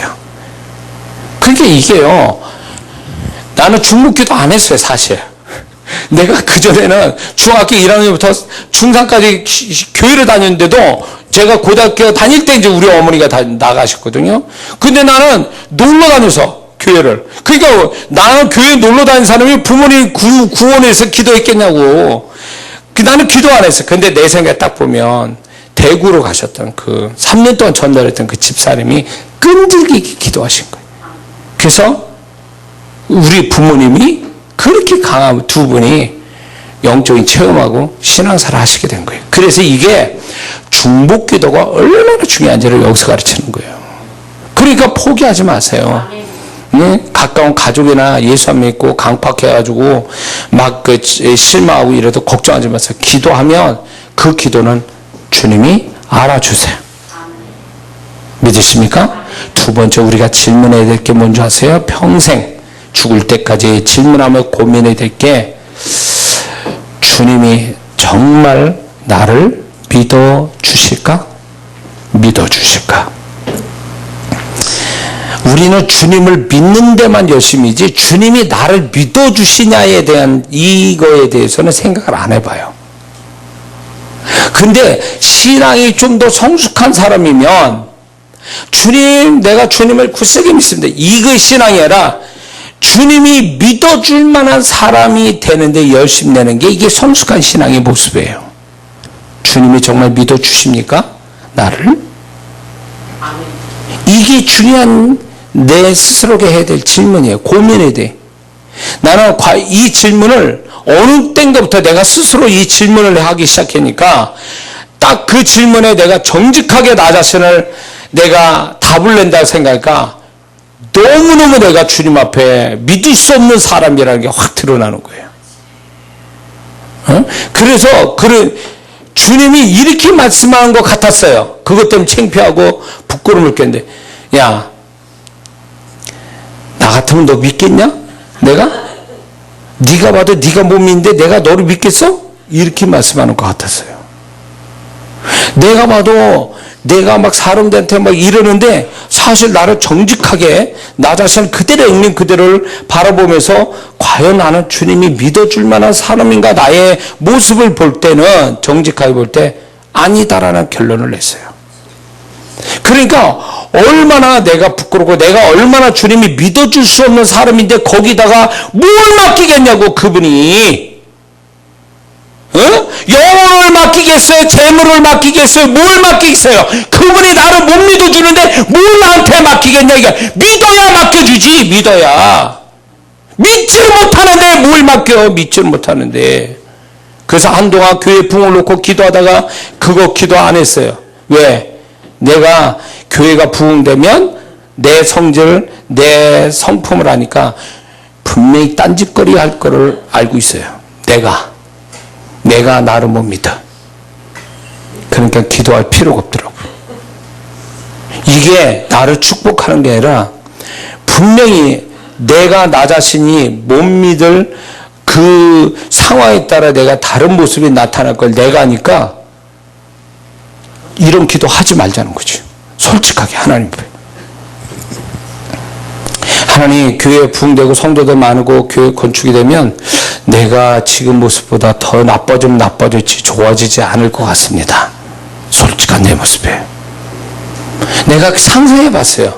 내 목회 잘 돼가지고 그거를 그냥 상상해 봤어. 지금보다 더 타락한 목사가 되는 게 아주 정답이더만. 내가 솔직히 나를 보니까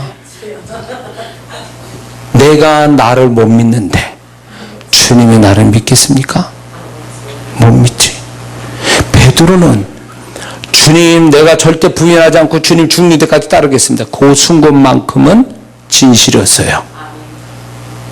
그 사람이 그 순간에 진실을 말했는데도 몇 시간 후에 자기 진실에 엎어버리잖아요. 못 믿게 만들었잖아요. 주님이 이미 알고 계셨어요. 베드로가 자신이 그 순간만큼 진실이었어도 주님은 알고 있었어요. 너 그 진실 몇 시간 후면 뒤집어진다. 그렇기 때문에 나 네 말 못 믿어. 그런데 나는 내가 볼 때 내가 베드로같이 진실한 마음이나 고백도 못하는 사람이고 그러니 내가 나를 봐도 내가 못 믿겠는데 베드로는 그래도 자기를 믿었잖아요. 자기 진실한 말을 믿었잖아요. 근데 나는 내가 못 믿는데 어떻게 주님이 나를 믿어주시냐고. 그러니까 뭘 달라는 소리를 못하는 거예요. 왜냐하면 달라고 하면 그분이 나를 믿고 주실 텐데 내가 그분이 믿어주는 만큼 못하니까 내가 주님이 믿어주신 만큼 못한다는 걸 내가 아는데 내가 어떻게 달라고 그래요. 양심 있지. 그래서 지금도 기도 안 하는 게 있어요. 왜? 내가 나를 알아요. 솔직히. 전에는 이거만큼 솔직하지 못했어요. 아, 그래, 주시면 내가 다 할 수 있어. 착각이죠. 이게 얼마나 자기를 착각하고 있는 거예요. 그리고 착각이 아니라 스스로 위장되고 스스로 나나 잘할 수 있다라고 자기를 스스로 과대평가하는 거죠. 그때는 그래. 하나님 왜 안 주세요? 내가 잘할 것 같은데. 이러면서 원망했어. 근데 지금은요. 내가 그래도 좀 사람이 됐나 봐요. 지금은 아예 내가 그런 기도할 자격이 없어요. 자신이 없어요. 왜? 그 기도를 한다는 자체가 부끄러운 거예요. 왜? 나는 그 기도를 하나님이 응답하시면 내가 어떻게 나올지 이제는 정직하게 나 자신을 아니까 기도를 안 해요. 그만큼 어떻게 보면 잘한 거죠. 내가 마음이 잘한 거죠. 옛날 같으면 하나님 내가 잘할 수 있어요. 줘봐요 한번. 내가 잘할 수 있어. 이렇게 허무맹랑하고 자기를 베드로처럼 착각에 빠져가지고 몇 시간 후에도 홀라당 뒤집어질 베드로 같은 내 모습인데 베드로처럼 스스로 착각에 빠져 나 잘할 수 있다. 그럼 저도 그런 거예요. 주님 한번 줘보세요. 주시거나 얘기하세요. 주시면 내가 한번 잘하는지 안 하는지 한번 보셔요. 나 잘할 수 있으니까. 과거에는 그랬어요. 근데 지금 그 말도 못해요. 왜? 주님이 나를 많이 보게 하셨거든요. 나를 너무 내가 나를 보게 하시니까 내가 아무리 나를 뒤져봐도 내가 믿을 만한 존재가 안 되는 거예요. 그러니 그분 앞에 뭘 달라는 얘기를 못해요. 왜냐면 내가 나를 못 믿는데 주님이 나를 어떻게 믿어주시냐는 거예요. 그래서 저는 주님 앞에 내가 무엇을 말하거나 뭘 구하거나 그럴 때 항상 내가 또 질문하는 게 과연 주님이 믿어주실까? 내가 이런 거에 대해서? 주님이 정말 이걸 내가 응답해 주시면 난 그 주님이 주신 것만큼 내가 해낼 수 있을까? 이걸 생각해. 응답이 오기도 전에 내가 스스로 그렇게 질문하는 거예요. 난 주님이 믿는 것만큼 내가 할 수 있을까? 지금 제가 이제 이따 광고했지만 우리 교회 하나님의 은혜로 진짜 우리 교회를 갖게 하셨어요. 수지로 가는데 70평을 하나님이 이제 살 수 있는 여건을 주셔서 가는데 내가 한편으로 두려운 게 뭐냐면 하나님이 그 은혜 주실 때 내가 정말 잘 해낼 수 있을까? 난 주님이 이 은혜 주신 것만큼 믿어주신 만큼 내가 해낼 수 있을까? 이게 걱정인 거예요. 여기선 잘했는데 거기 가서는 딴짓거리 하고 있고 오히려 주님이 기대하신 만큼 못하면 완전히 그분이 소위 나 때문에 배신감을 갖게 되고 주님의 뒤통수를 치는 자가 될 수도 있거든요. 나는 나대로 베드로가 되는 거죠. 잘할 수 있다고 하나님 주세요. 한번 줘보세요. 잘할 수 있어요. 그래서 그래 한번 더 믿어볼게. 그러고 다 교회를 주셨어. 근데 내가 거기 가서 내가 잘 못해. 그럼 완전 베드로 짱나는 거잖아요. 세 번 부인하는 베드로 짱나는 거지. 여러분들 이렇게 생각해 보세요. 여러분들 왜 하나님 나 안 주세요? 나 힘들고 이런데 라고 그것만 따지지 말고 이거 한번 보세요. 주님이 주시면 주님이 믿는 것만큼 잘 해낼 수 있을까? 그 다음은 그거 생각해 보라고요. 사울이 왕 됐어요. 겸손해가지고. 그러나 사울이 정말 하나님이 기대한 데만큼 믿어주는 것만큼 해냈냔 말이에요. 그 사람이. 못해가지고 그 사람이 왕이 안 된 것보다 더 비극적인 인물이 되고 말았잖아요. 주님이 믿어주는 것만큼 못돼가지고 오히려 비극적 사람이 되고 말았잖아요. 우리도 그 짝이 될 수 있다라는 거예요. 주님이 야, 너 도대체 못 믿겠어 라고 말씀하기 전에 내가 스스로 나는 주님이 나를 정말 믿어주는 사람인가? 그러면 믿어주시면 몇 프로 믿어주실까? 이런 걸 냉정하게 나를 살펴야 돼요. 그게 성숙한 신앙을 가진 자의 모습이라고 봐요. 맨날 달라고 그러고 맨날 안 준다고 아우성이고 맨날 왜 하나님 나는 왜 이 지경으로 놓고 막 이거 따질 게 아니라 네가 믿는 만큼 하냐 말이야. 내가 주님이 그렇게 하시면 믿는 것만큼 나를 맡겨줄 텐데 맡겨주신 것만큼 그 맡겨주시는 그 믿음만큼 내게 해낼 수 있는가를 생각해 봐야지. 응? 그런 사람 변절한 사람이 한둘 본 게 아니에요. 내 집회 사역에 여기 온 사람만 해도 올 땐 다 죽어가시고 왔다가 뭔가 좀 되니까 눈동자가 이상해져. 전에는 초록초록해가지고 하나님이 무슨 말씀할까? 기도할 때도 막 힘있게 땀 흘리고 뭔가 돼가니까 눈도 흐리멍텅하고 기도도 소리도 없고 응? 그러더니 안 나타나. 이제 살만하니까 변질됐어. 주님이 그러라고 그렇게 응답해 줬냐 이거요. 주님이 그렇게 되면은 뭘 기대하는지 그분이 그 믿는 만큼 좀 그분이 바라는 대로 해 드려야 되는데 해 드리는 게 아니라 이제 됐사오네 하고 이제 지 배짱대로 나가는 거예요. 주셨는데 또 뺏으려고 이러면서 뭐 하자는 거야 도대체. 누구 한국 속담대로 화장실 들어갈 때 다르고 나올 때 다르다고?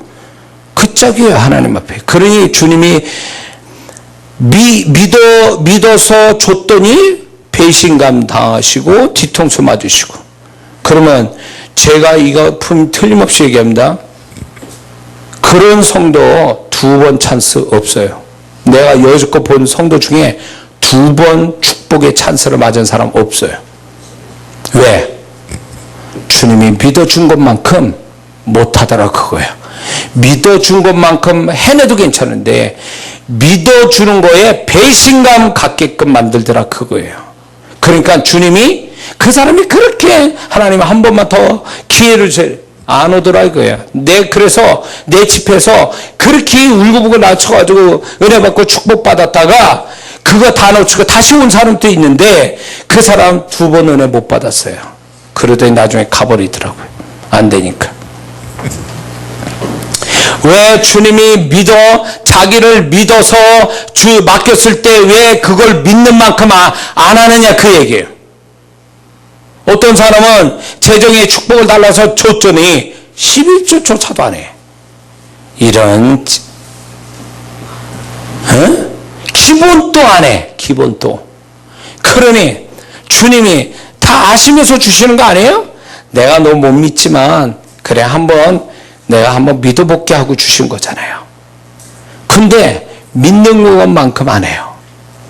믿는 만큼 안 해. 그러면 그 사람이 2번째 은혜 올 것 같습니까? 그거 다 날아갑니다.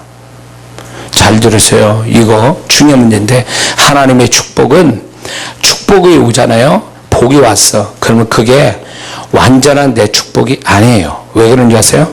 그게 하나님이 사단한테 손대지 마. 얘 이 축복 욕과 같이 얘 축복은 내가 둘로 친쳐서 이제 더 이상 너 손 못 대 라고 이렇게 해줘야 이게 축복이에요. 근데 사람들은 축복이 왔어요. 근데 이게 보장받은 축복이 아니에요. 아직 보장받은 축복이 아니고 사단이 얼마든지 장난들을 할 수 있는 뭔가 구멍이 있는 축복이에요. 불안한 축복이라고. 근데 많은 성도들이 착각에 빠진 거예요. 축복이 오니까 완전히 끝났다라고 하지만 끝난 게 아니라 이게 이 축복을 통해서 하나님이 보시는 거예요. 내가 너 믿고 축복해 준 거야. 너 믿는 만큼 해야 돼. 딱 축복을 줬는데 벌써 눈독에 휙 들어가는 거예요. 기도 안 해. 예배 안 드려. 11조 안 해. 봉사 안 해. 그 축복을 믿고 그 짓을 하는 거예요. 그러니까 하나님이 보장을 해줘야 되는데 사단에게 손 못 대게 딱 보장을 해주셔야 되는데 하나님이 너 그래? 너는 내가 널 믿어서 줬는데 너는 믿지 못하게 하는구나. 그리고 손을 딱 떼요. 그러면 그 다음에 어떻게 되는 줄 아세요? 사단이 치고 들어오는 거예요. 그래서 잘 들으세요. 축복받고 어느 날 갑자기 확 뒤집어지는 사람 있죠.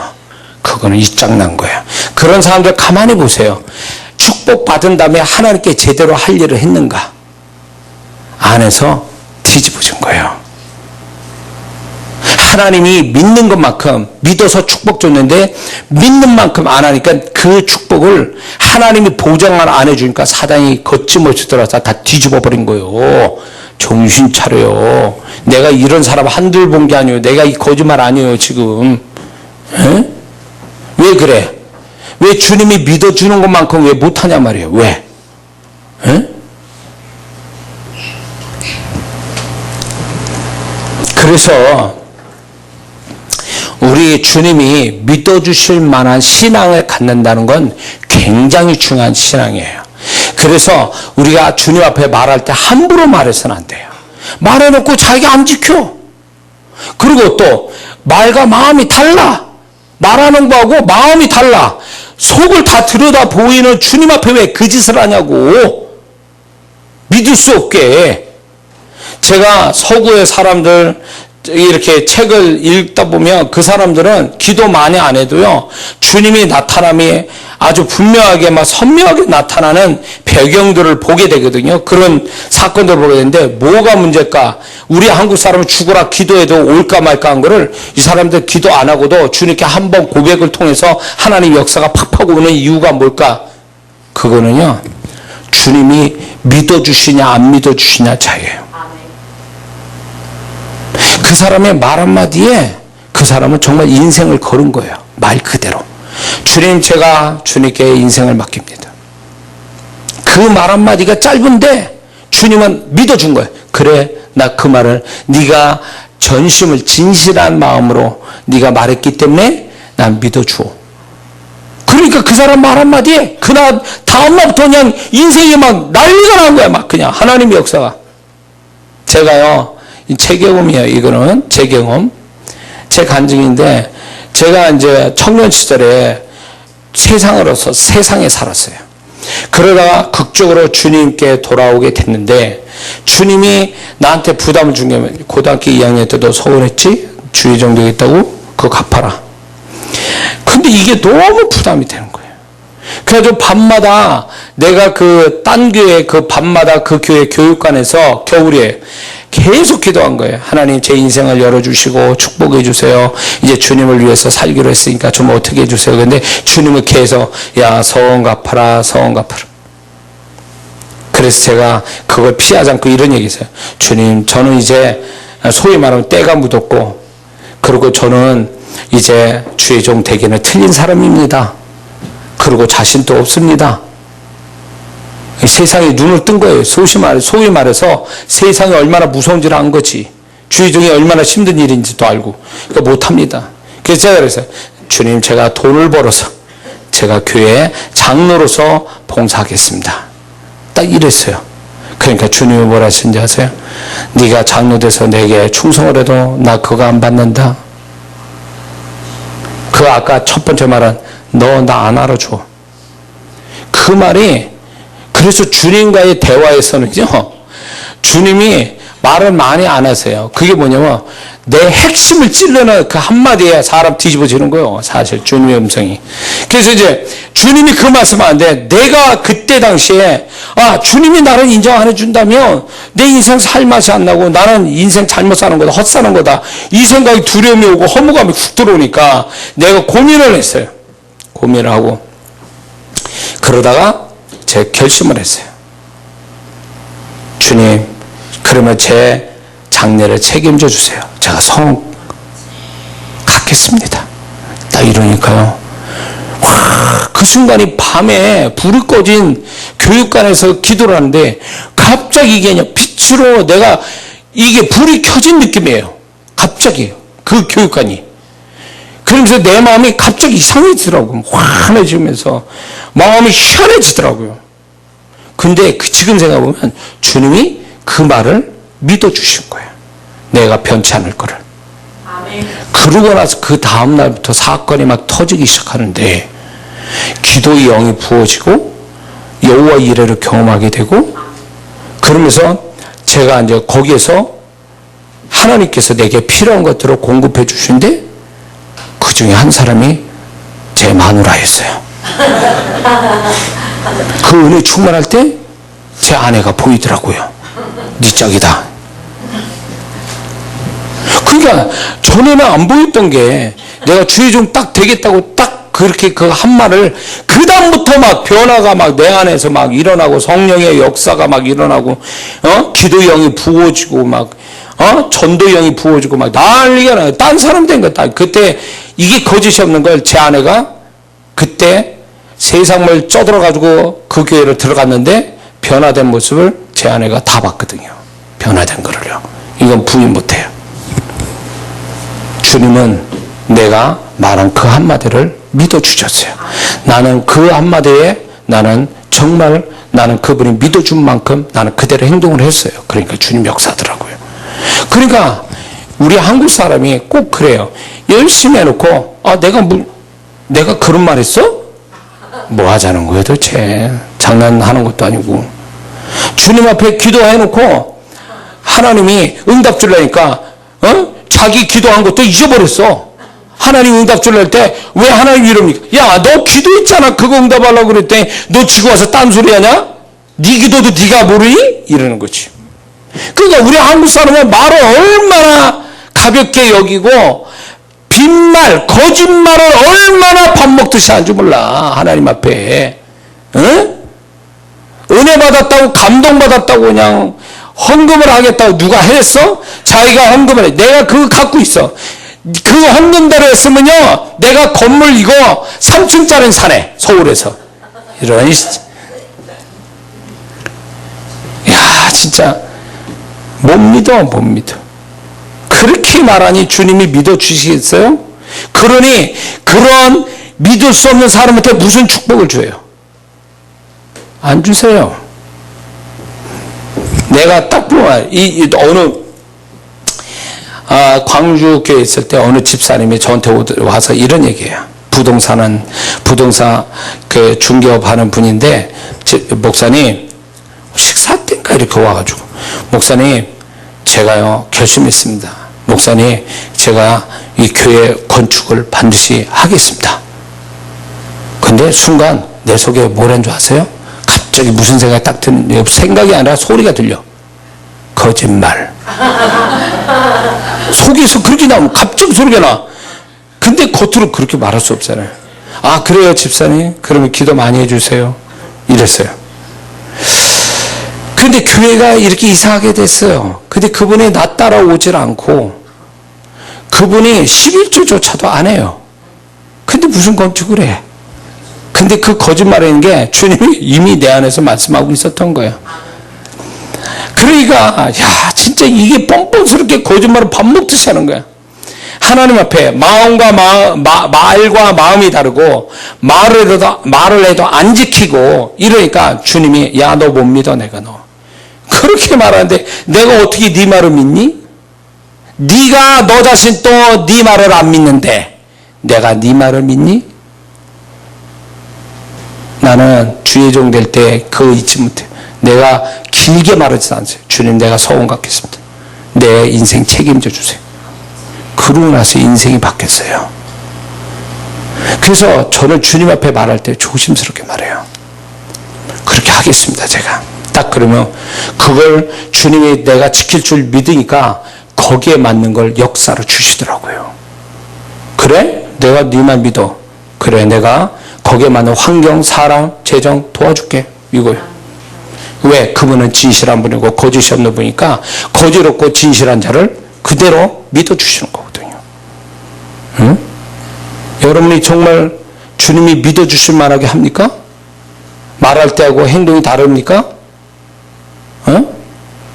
축복받을 때 받기 전과 다 받은 후에 달라집니까? 그럼 믿을 수 없어요. 그럼 그 사람은 더 큰 축복 못 가요. 그 사람은 그 있는 축복도 다 놓칩니다. 그래서 주님 앞에 내가 행동하고 말할 때 진실하게 해야 돼요. 내가 한 말을 주님 앞에 한 행동을 정말 진실하게 해야 돼. 그걸 지킬 줄 알아야 돼. 해로운 굴에도 그 소원을 갚으라고 그랬어요. 하나님께 약속한 건 지키라는 거예요. 그게 하나님과의 관계를 친밀하게 갖는 그 모습이에요. 말해놓고 안 지켜. 그 뭐야 그게. 응? 주님이 그 사람을 어떻게 믿어줘서 뭐 더 큰 주님이 그 사람한테 더 큰 축복을 주신다는 얘기는 주님이 그 사람을 그만큼 믿어줬기 때문에 큰 걸 주시는 거예요. 응? 그래서 여러분들이, 저와 여러분들은 평생 스스로 질문하고 고민해야 될 게, 주님이 정말 나를 믿어주실까? 이거 고민하셔야 돼요. 질문하셔야 돼요. 그래서 그때 때마다 나를 냉정하게 평가해야 돼요. 그게 어떻게 보면 양심으로 평가할 때 그게 주님의 평가라고 봐야 돼요. 응? 그래서 주님이 믿어주시는 사람. 그래서 제가 항상 설교할 때 주님께 이런 기도해요. 주님, 제가 말쟁이가 되지 않게 하옵소서. 말만 하는 목사가 아니라 내가 말한 것만큼 지키는 자 되게 해주셔서 주님이 믿어주는 사람 되게 해주세요. 말을 잘하는 게 중요한 게 아니라 주님이 믿어주는 사람 되는 게 중요한 거니까요. 우리는 그렇게 살아야 돼요. 주님이 왜 나한테 큰 은혜와 큰 축복이, 큰 주님의 손길이 안 나타납니까? 믿을 수가 없는 거야, 주님이. 응? 태도가 달라지는데, 상황 따라, 베드로가처럼 상황만 다르면, 기분이 다르면, 생각이 다르면 그게 다 휘뜩휘뜩 다 바뀌는데, 뭐 180도 다르는데 어떻게 주님이 그 사람을 믿어서 뭘 맡기겠냐 이거예요. 믿을 수가 없는데 뭘 맡겨? 중요한 문제예요. 주님이 믿어준 사람 있죠. 다니엘의 세 친구 신앙 고백을 믿어줬습니다. 죽음을 불사하고 자기 신앙 버리지 않겠다는가, 그 풀무불에 주님이 함께 하셨잖아요. 믿어줬기 때문에 그 고백을.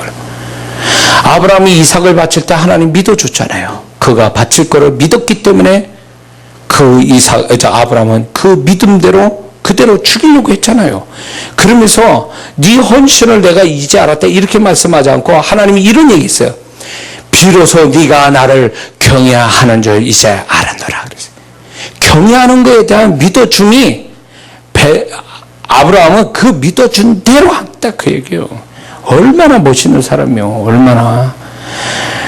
하나님이 노아한테 방주를 만들어라.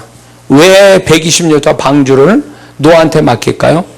믿었기 때문에 그런 거예요. 그가 긴 세월 동안 방주를 맡을 걸 믿었기 때문에 그에게 맡기고 그걸로 해서 그 가족이 살지요.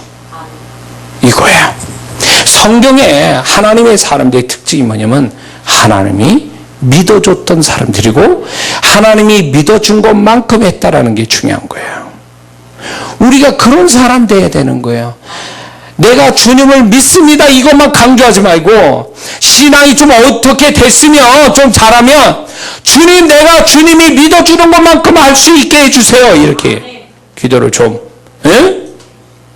그리고 안 되고 채워지지 않고 모자라고 부족하면 그걸 하나님께 떼서서 얻을 생각하지 말고, 내가 주님께 주셔도 충분히 변질되지 않고 오히려 주님의 기대 이상으로 해낼 수 있는 사람이 되어질 수 있는 걸 준비하면 주님의 어련히 안 주실까 봐. 믿어주는 사람 되는 일 열심히 하지 않고 맨날 믿어줄 수 없는 태도로만 계속 일관되니까. 세 번째는 이런 질문해야 돼요. 주님은 정말 나를 기뻐하실까? 잘 들으세요. 하나님은 이 세상 모든 사람 다 사랑해요. 우리 모두를 사랑해. 근데 이거 잘 들으세요. 하나님이 기뻐하는 자는 사랑하는 자 위의 급이에요. 예수님 그렇잖아요. 이는 내 사랑하는 자요, 내 기뻐. 왜 사랑하는 자라고 얘기하시지? 왜 기뻐하신 자라고 또 얘기하셨을까? 사랑 위에 하나님이 달리 생각하는 대상이 기뻐하는 자라는 거예요. 기뻐하는 자.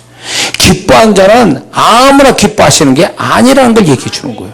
예수님이 이제 우리를 위한 구원의 이 시작을 하기 위해서 죄인들이 받는 침례를 예수님 받으셨잖아요. 이제 우리를 죄인이 되기 위해서, 죄인이 아닌 분이 죄인으로서 이제 공생애를 사셔서 우리를 대속하기 위한 삶의 시작이 침례인데, 그 예수님이 그 하나님의 의를 시작하셨잖아요. 그래서 기뻐한 자라 이렇게 하신 거예요. 그러므로 어떤 성도는요, 하나님이 사랑받는 것만 좋아해. 내가 널 사랑한다, 이거를 아주 그냥 좋아하는데, 그거 가지고 좋아할 게 아니오. 진짜 좋아야 될 거는 정말 주님으로부터 들어야 될 음성이 그거예요.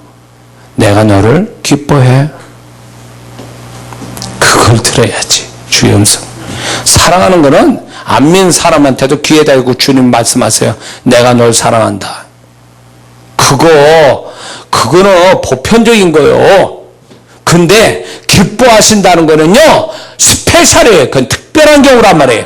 그러면 우리도 그분이 기뻐하는 존재가 되기 위해서 힘쓰는 게 수준 있는 신앙이지, 맨날 하나님의 사랑에서만 녹아나고 그 사랑에서만 머무는 건 애들이 하는 거예요. 애들, 어린아이들.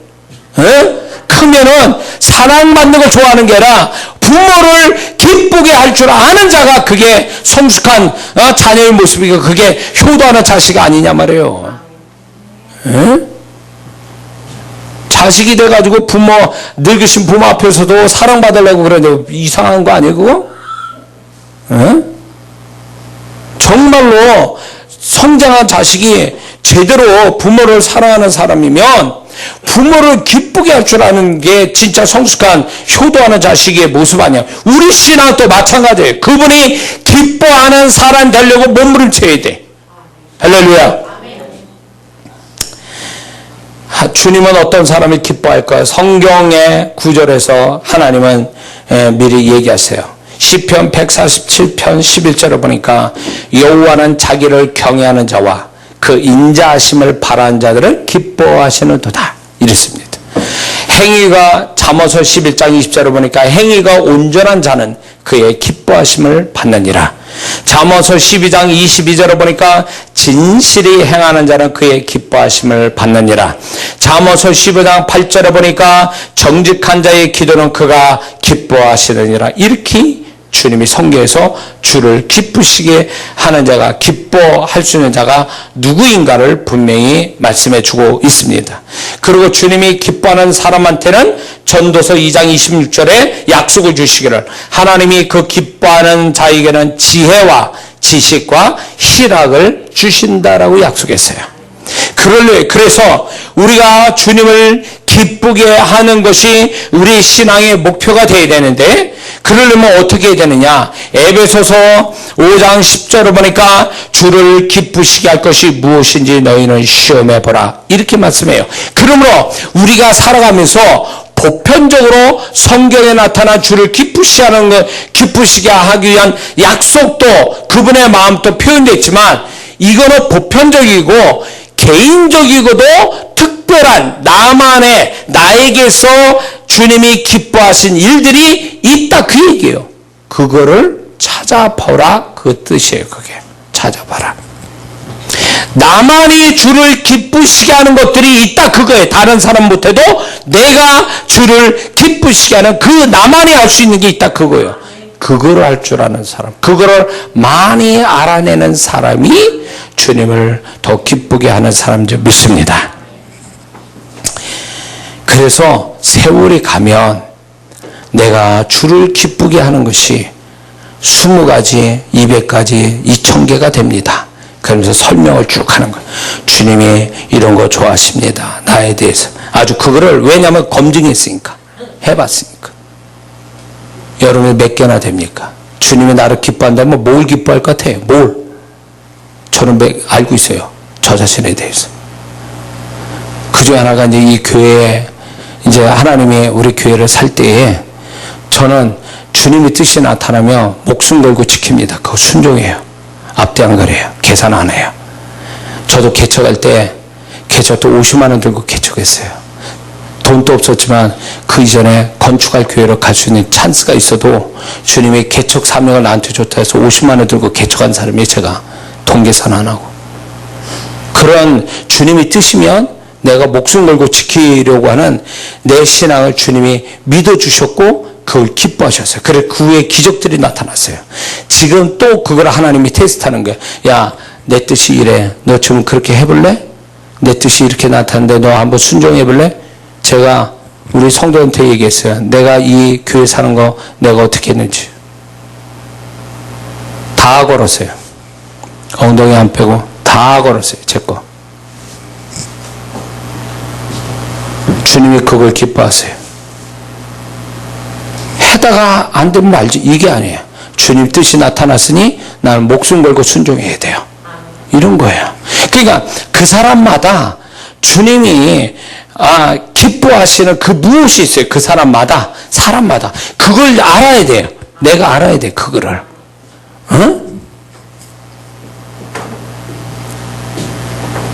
뿐만 아니라 우리가 주님이 기뻐하시는 말과 일을 늘 할 줄 아는 사람이 되어야 돼요. 주님이 이걸 기뻐하신다 이런 말, 그러면 그거를 또 할 줄 아는 자가 되어야 돼요. 그리고 세 번째는 성경에서 하나님이 기뻐하신 것을 행해야 되는데, 하나님이 이런 걸 행하는 걸 좋아하신다, 기뻐하신다는 걸 성경이 미리 정답을 가르쳐 주세요.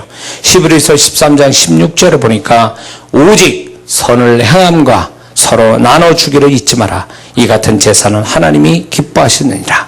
이렇게 아주 정답을 가르쳐 주세요. 그리고 고린도전서 1장 21절을 보니까 하나님께서 전도에 미련한 것으로 믿는 자들을 구원하시기를 기뻐하셨도다. 전도를 기뻐하신다는 거죠. 로마서 14장 18절을 보니까 이로써 그리스도를 섬기는 자는 하나님께 기뻐하심을 받으며 사람에게도 칭찬을 받느니라 그랬어요. 그리스도를 섬긴다.